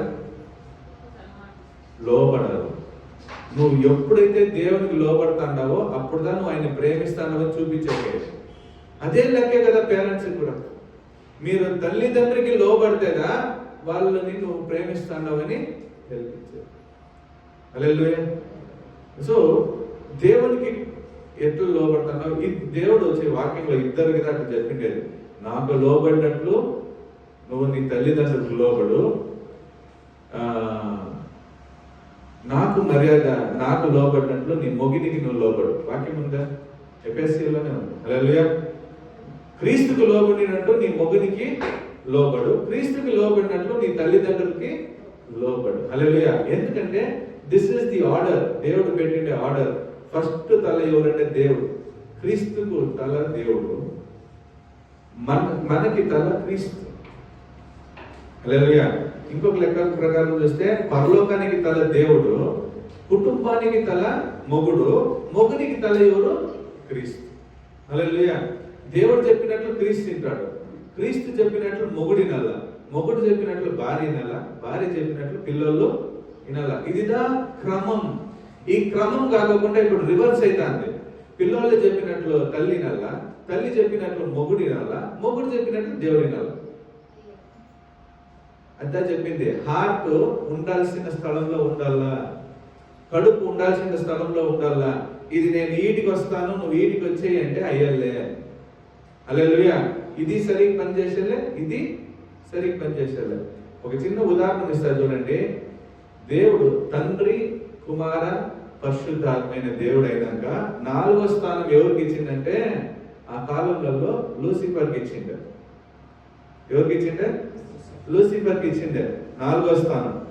వాడుదా మిగతా ఏంజల్స్ అంతా పైన ఉండేది. కానీ వాని ప్రకారం చూస్తే వాడికి ఒక ఆశ వచ్చేసింది, నేనెందుకు నా సింహాసనాన్ని తీసుకొని పోయి దేవునికి పైన వేసుకోకూడదు అని ఆలోచన చేసే. అంటే వాని యొక్క స్థానాన్ని వాడు మార్చుకోవాలనే, కిడ్నీ గుండె స్థానానికి రావాలా అనుకునే. హల్లెలూయా. దేవుడు వాడిని కొట్టేసి, ఈ స్థానం మారిందంటే పని చేయదు, చచ్చిపోతావు. అదే దేవుడు పెట్టిండే ఆ స్థానాలు ఉంటాయి చూడు. లోకం వేరే, లోకం కథకు నేను పోలే. నేను దేవుని జనాలకు చెప్తాండేది ఏమంటే తండ్రి, కుమార, పరిశుద్ధాత్మ, మొగుడు, భార్య, పిల్లలు. ఈ స్థానం, ఈ క్రమంలోదా మనం ఉండాలి. కానీ దీన్ని మించి మనం చేసేయకపోతే దేవుడు కొట్టేస్తాడు. హల్లెలూయా. పోయిన వారం పాస్టర్ అన్న చెప్పారు, ఆయన సంబలం ఆయనకి తెలియదు. ఎందుకంటే అంతా నా దగ్గర ఉంది. ఆయనకి ఏమైనా కావాలంటే సంపాదిస్తాను, ఒక ఆఫీసర్గా ఉండింది. కానీ ఆయన సంబలం ఆయనకి తెలిసేది. ఒక చిన్న ఉదాహరణ ఇస్తానే. మేము టూర్కి పోయాము, గోవా టూర్కి పోయింది, వేరే ఫ్యామిలీతో పాటు పోయింది. పొద్దున్న నేను నిద్రపోయి లేస్తాను. లేచేపాటికి 2 ఆడోళ్ళు చేరితే ఏమొస్తుందా? గట్టికి చెప్పండి. 2 ఆడోళ్ళు చేరితే ఏమొస్తుందా? తలకాయలు చెడిపోయి జగడాలు వస్తాయి. నేను పండుకొని నిద్రపోతున్నాను, ఈ 2 ఆడోళ్ళు జగడాలు వేస్తాను. నా భార్యను, ఇంకొకరి భార్యను. ఇద్దరు ఏదో విషయానికి టకాబారారు. నేను రూమ్లో నుంచి లేచి వస్తున్నాను. వచ్చి ఏమి ఓ అన్నా, సైలెంట్ పోయి కూర్చునేసి. ఇంకొక ఆమె అరుస్తాను. వాళ్ళ మొగుడు నన్ను చూసేసి వాళ్ళ భార్యని ఏం ఓ అని పోరా, నువ్వు పోరా. రివర్స్ తిరిగేసి పిలుచుకొని వేసాను, జగడాలు వేసాయి నీతో నుంచే అట్లా ఇట్లా అని. వాడు నాకన్నా చిన్నోడే, వాడు పో అని వెంటనే పోయేసింది. నేను పో అంటే జగడాలకు వస్తాను. అలాగే ఆడేం లేదు, క్రమం లేదు, దేవునికి విరోధమైన క్రియలు అవి. హల్లెలూయా. ఆయమ్మంటుంది వాళ్ళకి, ఆ కోడళ్ళు అంటుంది, ఎందుక నువ్వు పో అని వెంటనే వచ్చేస్తే వాళ్ళు జగడాలు వేస్తారు, నువ్వు సైలెంట్గా ఉండవు. ఎట్లా అంటే జీవితం అంటుంది, నా మొగుడిని నేను తిడతాను, నాకు నా భార్యను చూస్తే భయం, నా పిల్లలకు తెలుసు. నా మొగ్గుని నేను తిడతాను. ఎప్పుడు తిడతానంటే 4 గోడల మధ్య.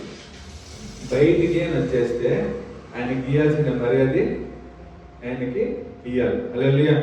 ఒకరోజు ఏమో తప్పైందని నా పిల్లని నేనేసి కొడతాను, ఇంకొకరి ఇంట్లో కదా కొడతా అంటే నా భార్య రానేలేదు, అడ్డుకునేకి రాలేదు. తిట్టేటప్పుడు రాకూడదు, ప్రేమించేటప్పుడు రావచ్చు. క్రమం. హల్లెలూయా. నువ్వు క్రమంగా ఉంటే కుటుంబం క్రమంగా ఉంటుంది. తల సరిగా ఉంటే శరీరం బాగుంటుంది.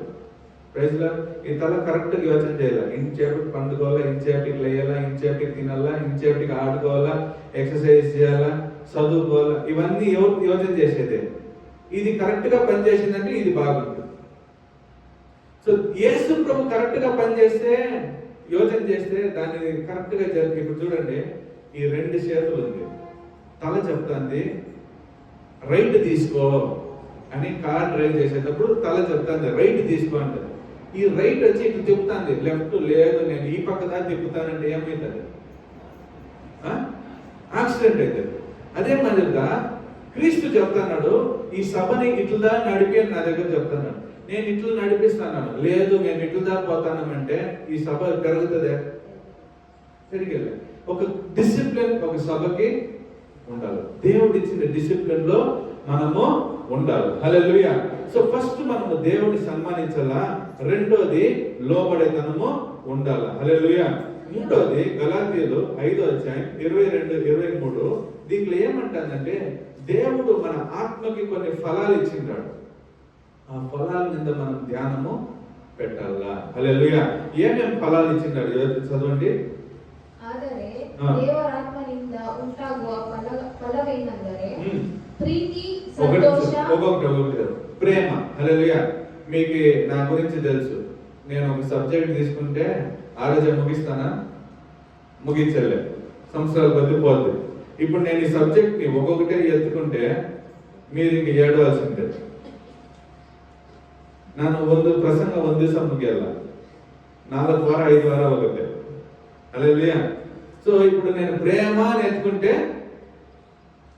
అయిపోయా. కానీ మీరు యోచన చేసుకుని నేను ఈరోజు ఎత్తలేదు, ఈరోజు నేను ముగియాలి. హల్లెలూయా.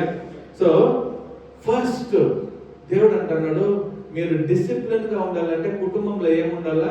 ప్రేమ ఉండాలా. ఒకరిని చూస్తే ఒకరికి ప్రేమ ఉండాలా, ఒకరిని చూస్తే ఒకరికి అసూయ ఉండకూడదు, ద్వేషాలు ఉండకూడదు, పగ ఉండకూడదు. ఇవంతా ఉండకూడదు అంటే మీరు మాటలు సరిగా ఉండాలి. మీరు వచ్చి ఒకరితో ఒకరు బాగా మాట్లాడాలి. నా దగ్గర తప్పుంటే డైరెక్ట్ గా చెప్పండి, మాస్టర్ ఇది ఇట్లుంది, డాడీ ఇట్లుంది, ఇట్లా అని చెప్తే నేను మార్చుకుంటాను. మీ దగ్గర తప్పుంటే నేను చెప్తే మీరు మార్చుకోవాలి. అది దా ప్రేమ. నెక్స్ట్ ఏముండాలా? సంతోషం ఉండాలి. హల్లెలూయా. మూతులు తిప్పుకునేది, ఏడుపు మొఖాలు, దుఃఖాలు. ఎందుకు మూతులు తిప్పుకుంటారు? ఆ ముఖం దేవుడు చేసింది. ఈ ముఖం ఎవరు చేసిండేది? ఎవరు రూపంలో చేసింది? వాళ్ళ ముఖం మేము అంత చండాలం కదా, వాళ్ళ ముఖం తిప్పుకునేది. మీరు వచ్చి మన దగ్గర డైరెక్ట్ గా మాట్లాడాలి. ఇది ఇట్లుంది, మనం మార్చుకుందాం. హల్లెలూయా. ఈ మాటగా మనకి బాగా చేసేది. యేసు ప్రభు చూడండి, పోతాడు, ఆ అమ్మ బాగలేదు చూసే. వాడు 30 సంవత్సరాల నుంచి ఒక స్థలంలోనే కూర్చున్నాడు. వాడు బాగలేదు, వాడిని చూసే ఎవరు బాగలేదు. యేసు ప్రభు పోతున్నాడు, మన దగ్గర మాట్లాడే, ముఖం తిప్పుకొని పోలేదు, సంతోషంగా పోతున్నాడు. పోయేసే అబ్బా నువ్వు పడకెత్తుకొని పోతాను. వాడి ముఖంలో ఒక సంతోషం. నువ్వు మాట్లాడితే సంతోషం వస్తుంది, మాట్లాడకపోతే దుఃఖం వస్తుంది. కుటుంబంలో ఏముండాలా? సంతోషం ఉండాలంటే మాటలు బాగుండాలా. మాటలు బాగుండాలంటే నేను మీకు చెప్పేది ఒకటే, నోట్లో నుంచి ఒక మాట వస్తుందంటే ఒక 5 సెకండ్లు యోచన చేయండి. ఈ మాట బయటికి వస్తే ఇది వీళ్ళని బాగు చేస్తుందా, సంపదదా? హల్లెలూయా.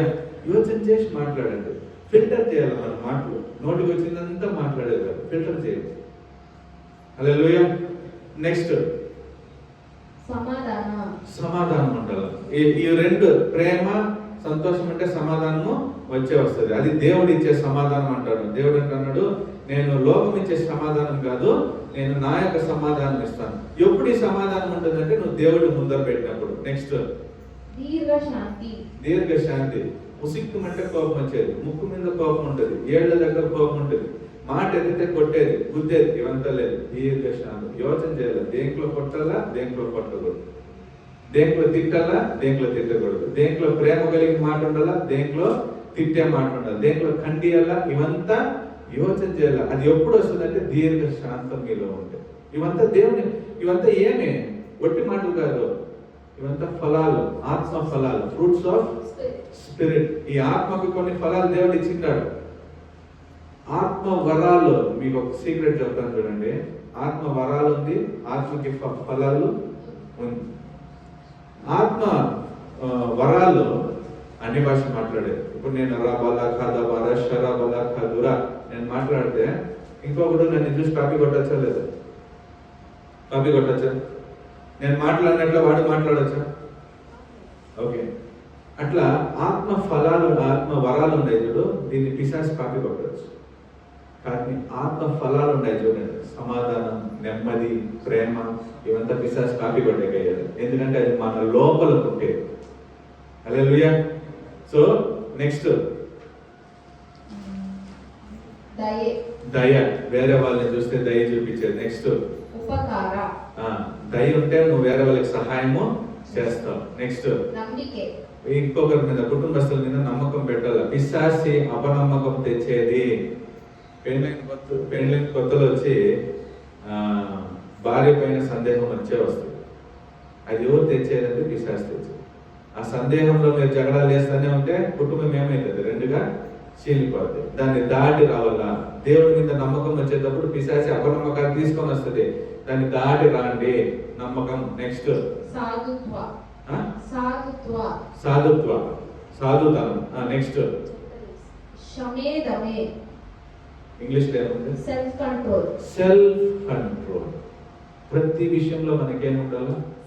పిశాచి మైండ్ లేదు, పాపం చేయలేదు. తమ్ముడు చెప్పినట్లు పాపం చేయని పిశాచి చేస్తుంది. నో, నేను పాపం యొక్క పిల్లోడు కాదు, నేను దేవుని యొక్క పిల్లోడు. హల్లెలూయా. దాంట్లో కంట్రోల్ చేసుకోవాలి. మీకని కొన్ని జ్ఞానాలు వస్తాంటే, మీకని కొన్ని యోచనలు వస్తాంటే, హల్లెలూయా. ఆ యోచనలు ఏం చేయాలంటే, ఇది నా యోచన కాదు. పిల్లలు నేను అంతా చెప్తాను, ఏమంటానంటే నా కొడుకు కానీ కూతురు కానీ ఏం చెప్తాను తెలుసా? ఈ వయసులో మీకు ఇది వచ్చి ఏం వయసు అంటే ఇద్దరికి టీనేజ్ అంటే అర్థమేమి? ఇట్లా పిల్లోళ్ళు కాదు, అట్లా పెద్దోళ్ళు కాదు. ఇట్లా చిన్నోళ్ళ ఆట బుద్ధి ఉంటుంది, అట్లా పెద్దోళ్ళగా డిసైడ్ చేయాలని అనుకుంటారు. ఏ విషయంలోనూ నేను తల పెడతాను అంటారు. కొన్ని విషయాల్లో మనం తల పెట్టకూడదు. కానీ ఆ విషయాలు ఏం చేస్తారు? ఎందుకంటే నాకు అన్ని తెలుసు, ఐఎమ్ అడల్ట్ అని హార్మోన్స్ చేంజ్ అయ్యేటప్పుడు అట్లా వస్తుంది. అప్పుడు మనం ఏం చేయాలంటే షట్ ఏమో. నా పిల్లలు ఇద్దరికి చెప్పిన ఏం చేసినా నోరు మోసుకో, వచ్చి ఆడ పెద్దరికము చేయకూడదు. మీరు ఇంకా చిన్న పిల్లలు. హల్లెలూయా. క్రీస్తులో ఎంతమంది చిన్న పిల్లలు? యేసు ప్రభు లోపల ఇంకా నేర్చుకోవాలనుకునే వాళ్ళంతా చిన్నపిల్లలు. అప్పుడు ఎంతమంది చిన్నపిల్లలు ఉంటారు కదా? అందరూ చిన్నపిల్లలు. అప్పుడు యేసు ప్రభు నేర్పించేటప్పుడు, సంఘం నేర్పించేటప్పుడు నేర్చుకొని దాని ప్రకారం నడుచుకోవాలి. కానీ ఆ నుంచి ఐడియా లేకూడదు. హల్లెలూయా. దేవుడు ప్రార్థన చేసేటప్పుడు ఒక వాక్యం ఇస్తాడు. ఆ వాక్యాన్ని కూర్చొని ధ్యానించి దానికి వివరణలంతా తీసుకొని వచ్చి మాట్లాడేటప్పుడు అది తీసుకొని మీరు వీటి నుంచి పోయేటప్పుడు దాన్ని చేసుకోని పోవాలా, మర్చిపోయేది కాదు. హల్లెలూయా. సో మిమ్మల్ని మీరు మార్చుకునే ఒక సన్నిధానంగా దేవుని యొక్క సన్నిధానం. హల్లెలూయా. సో మిగతా ఫలాలను మీరు ఇంట్లో పోయి చూసుకొని, మనకు టైం లేదు కాబట్టి నెక్స్ట్ అయిపోయింది. నెక్స్ట్ 4వది ఏమంటే, ఎప్పుడు ఎట్లా ఉండాలంటే నిజంగా మాట్లాడాలి. ఫస్ట్ నరకానికి పోయేవాడు ఎవరు తెలుసా? బైబిల్ ప్రకారం కరెక్ట్ ఎవరు? అబద్ధం ఆడేవాడు ఫస్ట్ నరకానికి పోతాడు. యేసు పిశాచికి ఇంకొక పేరు ఉంది. ఏం పేరు? పిశాచికి ఇంకొక పేరు ఉంది, ద ఫాదర్ ఆఫ్ లైస్. అబద్ధాలకి తండ్రి. ఇప్పుడు మీరు అబద్ధాలు ఆడుతుంటారంటే మీరు ఎవరికి బిడ్డ అంటారు? పిశాచికి బిడ్డ. ఇప్పుడు పిశాచికి బిడ్డ అంటే మీరు పరలోకానికి పోతారా, నరకానికి పోతారా? సో ప్రతి విషయంలో మీరు ఏం చేయండి, అబద్ధాలు ఆడేకి స్టాప్ చేసేది. అబద్ధాలు ఆడదు, కష్టమో నష్టమో. నువ్వు ఒక్కసారి అబద్ధాలు ఆడితే దానికి తోడబద్దం ఇంకొకటి వస్తుంది, దానికి తోడబద్దం. ఎన్ని సంవత్సరాలైనా దానికి బిడ్డలు వేసుకొనే పోతా ఉంటది అబద్ధం. హల్లెలూయా. సత్యం అనేది ఒకసారి మాట్లాడితే ఇక హల్లెలూయా. హల్లెలూయా. మీకు ఒప్పుకుంటాను లేదు, లేదు ఫస్ట్ నేను అబద్ధంగా ఆడతా అనే మాట ఉంది. అబద్ధం ఆడితే మీ కర్మ మిమ్మల్ని ఎంటాడుతుంది. Praise lord. సో ఎంత మీరు సత్యం మాట్లాడతారో అంత మీరు ట్రాన్స్పరెంట్ గా ఉంటారు, ఒకరికి తెలిసినట్లు ఉంటారు. మీ దగ్గర పోతే మీ దగ్గర ఏం లేదు, అంత తెలిసినట్లే ఉంది. హల్లెలూయా. యేసు ప్రభు ప్రతి విషయం ఎట్లా చేస్తున్నాడంటే అందరికి చూసే మాదిరి చేశారు, ప్రార్థన మాత్రంగా మరుగులు చేశారు. హల్లెలూయా. అద్భుతాలంతా చూసే మాదిరిగా చేశారు, జీవితం అంతా చూసే మాదిరిగా చేశారు. యేసు ప్రభు ఎట్లుంటే వాక్యం చెప్తాంది, ఆయన తన తల్లిదండ్రుల ముందను తన దేశ నివాసుల ముందను పరలోకంలో ఉండే దేవుని ముందను నీతిగా జీవించాను. అంటే ట్రాన్స్పరెంట్ గా ఉంటే సత్యంగా మాట్లాడతాం. హల్లెలూయా. సో మనము దేవునిలో ఉండాలంటే ఫస్ట్ దేవుణ్ణే నమ్మాలి, దేవుణ్ణి అన్నిట్లోనూ ముందు పెట్టాలి. రెండోది దేవునికి లోబడినట్లు తల్లిదండ్రులకి మొగుడికి లోబడాలి. ఆ యొక్క క్రమంలో మనము ఉండాలి. మూడోది ఏం తెలుసా, ఆత్మ ఫలాల్ని మనము పెంచుకోవాలి. నాలుగోది ఎప్పుడు సత్యము మాట్లాడాలి. వాక్యం చెప్పేకి నాకు టైం లేదు కాబట్టి పాయింట్స్ చెప్పుకోబోతున్నాను. నెక్స్ట్ ముఖ్యమైన విషయం ఎఫెసీయులు 5:20. ಎಫೆಸಿಯರು 5:20. ಯಾವಾಗಲೂ ಎಲ್ಲ ಕಾರ್ಯಗಳಿಗೋಸ್ಕರ ನಮ್ಮ ಕರ್ತನಾದ ಯೇಸು ಕ್ರಿಸ್ತನ ಹೆಸರಿನಲ್ಲಿ ತಂದೆಯಾದ ದೇವರಿಗೆ ಸ್ತೋತ್ರ ಮಾಡುತ್ತಾ ಕ್ರಿಸ್ತನಿಗೆ ಭಯಪಡುವವರಾಗಿದ್ದು ಒಬ್ಬರಿಗೊಬ್ಬರು ವಿನಯವುಳ್ಳವರಾಗಿ ನಡೆದುಕೊಳ್ಳಿರಿ. ఆమేన్. అంటే అర్థమేమే, మీ దగ్గర ఏముందో దాంట్లో సంతోషంగా ఉండాలి. హల్లెలూయా. పక్కింటిది ఒక పట్టు చీర తీసిన వెంటనే మీ కళ్ళంతా దానిపై పోకూడదు. పక్కింటి కారు తీసిన వెంటనే మీ కళ్ళంతా దానిపై పోకూడదు. మీరు దేవుడి దగ్గర అడగండి, మీకేముందో అది ఇస్తారు. హల్లెలూయా. నేను కూడా మీకు చెప్పిన నీ సాక్షి, నాకు స్విఫ్ట్ డిజైర్ గా కావాలా. అప్పుడు 2007లో ఆ కొత్త కారు వచ్చినప్పుడు అది చాలా బాగుంది. నాకు స్విఫ్ట్ డిజైర్ కావాలా, ప్రార్థన చేస్తాను డైలీ పాయింట్లు వేసి స్విఫ్ట్ డిజైర్ అంటే దేవుడు నాకు స్విఫ్ట్ డిజైర్ ఇలా జ్ఞానం ఇచ్చి, నేను టాటా నైనా తీసాక నా దగ్గర డబ్బులు ఉంది. తెలుసా సాక్షి మీకు ఎట్లా తీసినాను? టాటా నైనా తీస్తానంటే అందరూ గేలు చేసింది. ఏమే టాటా నైనా కాదు, అది ఆటో నానో. హల్లెలూయా. టాటా నానో కాదు, ఆటో నానో. ఆటో మాదిరి ఉంది, ఆటో మాదిరి ఉంది. హల్లెలూయా. స్విఫ్ట్ డిజైర్ ఒక బండి కొద్ది రెండుగా చీలింది. టాటా నానో తీసుకొని పోయి హైవేలో పోలు కొడితే పోలు ఇరిగిపోయింది. మేము బాగుంటాం. హల్లెలూయా. మనకి ఏది బెస్ట్ దేవుడు అది ఇస్తాడు. స్విఫ్ట్ తీసింటే నేనే చీలిపోయింటా, కానీ దేవుడు నాకేది మంచిది, నాకు ఆయన తెలుసు. ఈ రోజు వీడు తీసుకొని పోయి గుద్దుతాడు కదా, వీడికి జ్ఞానం ఇష్టం మంచిది. తీసుకొని పోయి గుద్దిన మదనపల్లిలో గుద్దినంటే పోలు ఇరిగిపోయింది. వాళ్ళంతా వచ్చి పోలంతా తీసినాక అదే జ్ఞానంలో తోలుకొంద వచ్చిన అందరూ బాగుంటాము, జ్ఞానంలో బాగుంది. హల్లెలూయా. డిజైర్ మన డిజైర్ అది అంతే, గాడ్స్ డిజైర్ కాదు, మన డిజైర్. స్విఫ్ట్ డిజైర్ అనేది నా డిజైర్, దేవుని డిజైర్ కాదు. హల్లెలూయా. సో నీకేది బెస్ట్ అదిగా దేవుడు నీకు ఇచ్చింటాడు, దాంట్లో నువ్వు సంతృప్తిగా ఉండు. 10 కమాండ్మెంట్స్ లో చాలా ముఖ్యమైన కమాండ్మెంట్ ఏం తెలుసా? వేరే వాళ్ళది ఆశపడద్దు. వేరే వాళ్ళది నువ్వు ఎప్పుడు ఆశపడతా ఉంటావు, నీ కడుపు మంట స్టార్ట్ అవుతుంది. నేను ఆ నానో తీసుకొని వస్తాను. నానో పెద్ద కారా చిన్న కారా? చాలా చిన్న కారు కదా. నానో కారు తీసుకొని వస్తాను. మా చిన్న కడుపు మంట స్టార్ట్ అయిపోయింది. ఒక వారం నడిచి చర్చికి వస్తే మా చిన్న చెప్తున్నాడు, రే నా దగ్గర మాట్లాడరా. ఏం మాట్లాడలేదు, నువ్వు కారు తీసినావు, ఒక వారం వాడి ఇంట్లో తినలేదు. నేను పోయి రే ఇద్దరా, అది చిన్న కారా, పక్కన చూడు ఇన్నోవా ఉంది, స్కార్పియో ఉంది, ల్యాంబోర్గిని వరకు ఉంది, రోల్స్ రాయిస్ ఉంది. వీటి మీద ఇవి తీసి నువ్వు కడుపు మంట పడితే సంతోషం. ఒక టాటా నేను పోయి కడుపు మంట పడతాను. ఇచ్చిపెట్టరా, వాటి మీద ఆశపడు, నా మీద కడుపు మంట కూడదు అని వెంటనే ఇప్పుడు వాళ్ళు ఎన్నో కార్లు మార్చేది. ఓమ్ని తీస్తాను, స్కార్పియోలు నెలకు ఒకటి మారుస్తాను, మనకేం కడుపు మంట లేదు. నేను వాళ్ళ దగ్గర ఒకే మాట చెప్పింది, నువ్వు కడుపు మంట పెడితే నువ్వు దాన్ని నాశనం అయ్యేది. నా కార్ టైర్ కూడా సంచేయలేదు. నీ కడుపు మంట వల్ల నా కార్ టైర్ కూడా ఏమయ్యలేదు, సంచిపోయలే, నువ్వు దాన్ని నాశనం అయ్యేది. హల్లెలూయా. కడుపు మంట మనకొద్దు. నీ దగ్గర ఏముందో దాంట్లో సంతృప్తి పడు. ఎఫెసీయులు 5:20 అదా చెప్తాను. హల్లెలూయా. లాస్ట్ 2 పాయింట్లు మనం చదివి ముగించేద్దాం. రోమా 13:9 ಹೇಗೆಂದರೆ ವ್ಯಭಿಚಾರ ಮಾಡಬಾರದು, ನರಹತ್ಯ ಮಾಡಬಾರದು, ಕದಿಯಬಾರದು, ಪರರ ಸೊತ್ತನ್ನು ಆಶಿಸಬಾರದು, ಈ ಮೊದಲಾದ ಎಲ್ಲ ಕಟ್ಟಳೆಗಳು ನಿನ್ನ ನೆರೆಯವನನ್ನು ನಿನ್ನಂತೆಯೇ ಪ್ರೀತಿಸಬೇಕು ಎನ್ನುವ ಒಂದೇ ಮಾತಿನ ಅಡಕವನ್ನು. సో వేరే వాళ్ళ మీద కడుపు మంట పడలేదంటే అర్థం ఏమంటే వాడు బాగుంటే నువ్వు సంతోషం ఉండవంటే అర్థం ఏమంటే నిన్ను మాత్రమే వాడిని కూడా ప్రేమిస్తాను. వాడిని దొంగిలిలే, వాడిని ఆశపడలే, ఏమీ చేయలేదంటే అర్థం ఏమంటే దేవుని యొక్క రెండో కట్టడ ఏమి, నిన్ను నువ్వు ఎట్లు ప్రేమిస్తానో అట్లే ఇంకొకరిని ప్రేమించు. అప్పుడు నీకు వాడి మీద కడుపు మంట. ఇప్పుడు నా కొడుకు ఒక బండి తీసుకుంటాను అంటే నా కడుపు మంట వస్తుందా? వచ్చేది. నేనే సంతోషపడతాను, లేదా నా కొడుకు బండి తీసుకుంటాడని స్వీట్ తీసుకొని అందరికీ ఇస్తాను, అవునా కదా? అప్పుడు వాడిని నేను ప్రేమిస్తాను. అదే ప్రేమ ఇంకొకరి మీద నువ్వు పెట్టు అని దేవుడు చెప్తాను. ఇది క్రీస్తు యొక్క డిసిప్లిన్, క్రీస్తు కుటుంబంలో ఉండే డిసిప్లిన్. చూడండి, యేసు ప్రభుకి ఎప్పుడు చాలా సంతోషం అవుతుంది అంటే లాజరు శవముగా ఉండేటప్పుడు కాదు, వాడు బయటకు వచ్చేటప్పుడు. హల్లెలూయా.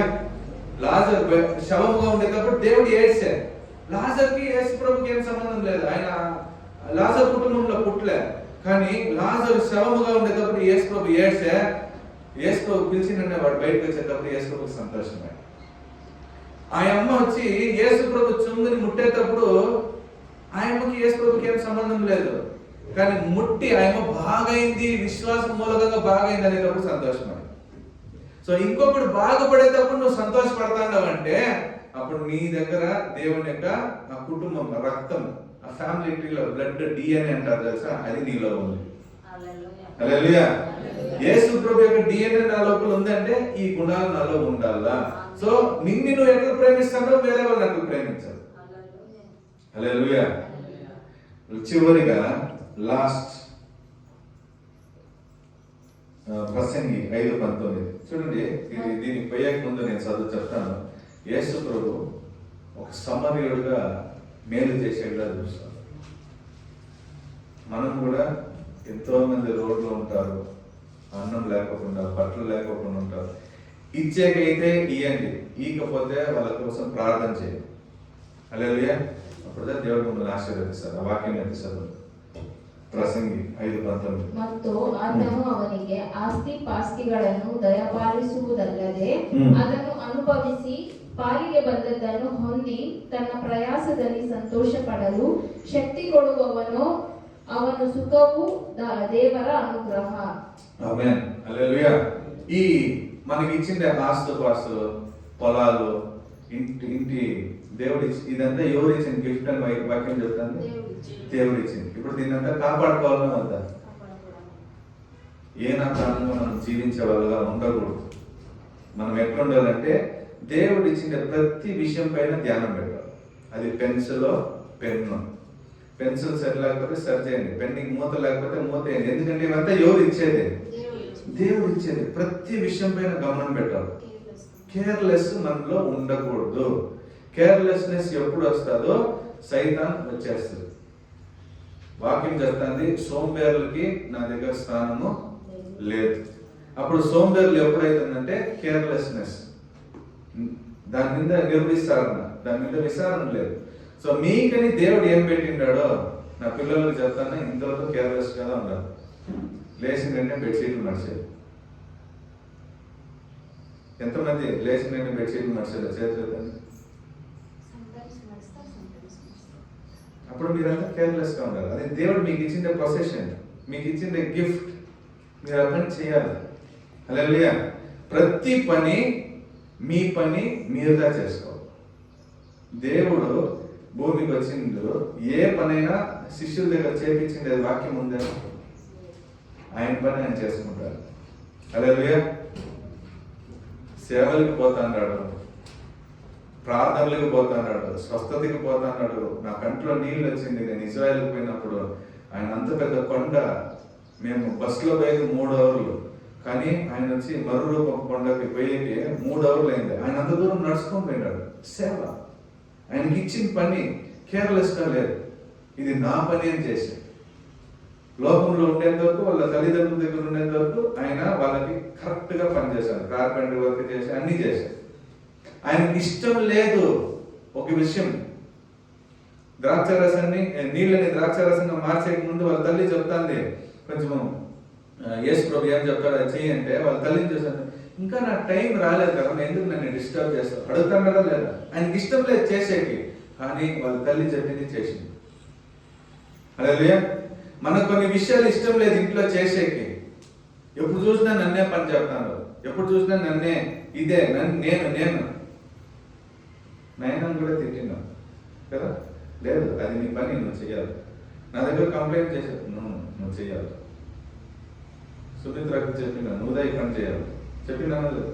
హల్లెలూయా. మీకు ఇచ్చిండే పనులని మీరు చెయ్యాల. మీరు దాంట్లో కేర్లెస్ గా ఉండాలంటే మీరు దేవుడు ఇచ్చిన గిఫ్ట్ ని పారేస్తారు. హల్లెలూయా. సో మీ డిసిప్లిన్, ఫ్యామిలీ అంటే ఫ్యామిలీ కన్నా ఒక డిసిప్లిన్ ఉండాలా, ఆ క్రమంలో అది ఉండాలి. ఆ క్రమంని పోతాండాలంటే దేవుడు మిమ్మల్ని కొట్టేస్తాడు. Praise the lord. Hallelujah. So మనం కళ్ళు మూసుకొని ప్రార్థన చేస్తాం. ప్రభువా యేసువే, మీ ఫ్యామిలీకి ఒక డిసిప్లిన్ పెట్టింది తండ్రి. ఈ డిసిప్లిన్ లో తండ్రి మేము పాలు పొందుకోవాలి ప్రభా. మాకి తండ్రి యేసువే ఆ డిసిప్లిన్ మేము ఎట్లా ఉండాలని కొన్ని పాయింట్స్ మీరు మాకు నేర్పించినారు తండ్రి. ఈ పాయింట్స్ ప్రకారం మేము జీవించాలి తండ్రి. కుటుంబం దేవుడు ఇచ్చే ఒక వరం, దాన్ని పోగొట్టుకోకుండా దాన్ని కట్టే బాధ్యత యేసువే మీ యొక్క ఆత్మ ఫలాలు పొందుకునేది, మిమ్మల్ని అన్నింటిలోనూ ముందు పెట్టేది, సత్యమే మాట్లాడేది, ట్రాన్స్పరెంట్ గా జీవించేది, కేర్లెస్నెస్ మా జీవితంలో నుంచి తీసేసేది. ఈ మాదిరి చెంది యేసువే మంచి గుణాలు మేము పొందుకొని, ఎందుకంటే ఇవంతా పరలోకంలో మాకు చాలా ముఖ్యం తండ్రి. ఆ పరలోక గుణాలు మేము పొందుకొని మా ఇంటికి మేము వచ్చేకి సహాయం చేయండి. కొంచెం కళ్ళు మూసుకొని ప్రార్థన చేస్తున్నాం. హల్లెలూయా, హల్లెలూయా, హల్లెలూయా. ఒక పాట పాడేటప్పుడు మీరు ప్రార్థన చేసి మీ దైవ కాணிకలు తెచ్చేసేయండి. హల్లెలూయా, ప్రైజ్ ది లార్డ్, ప్రైజ్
అందరు చెప్తున్నా ప్రాణమా యెహోవాను సన్నిధించు, యంత్రాంగ సమస్తమైన పరిశుద్ధాన్ని సన్నిధించు.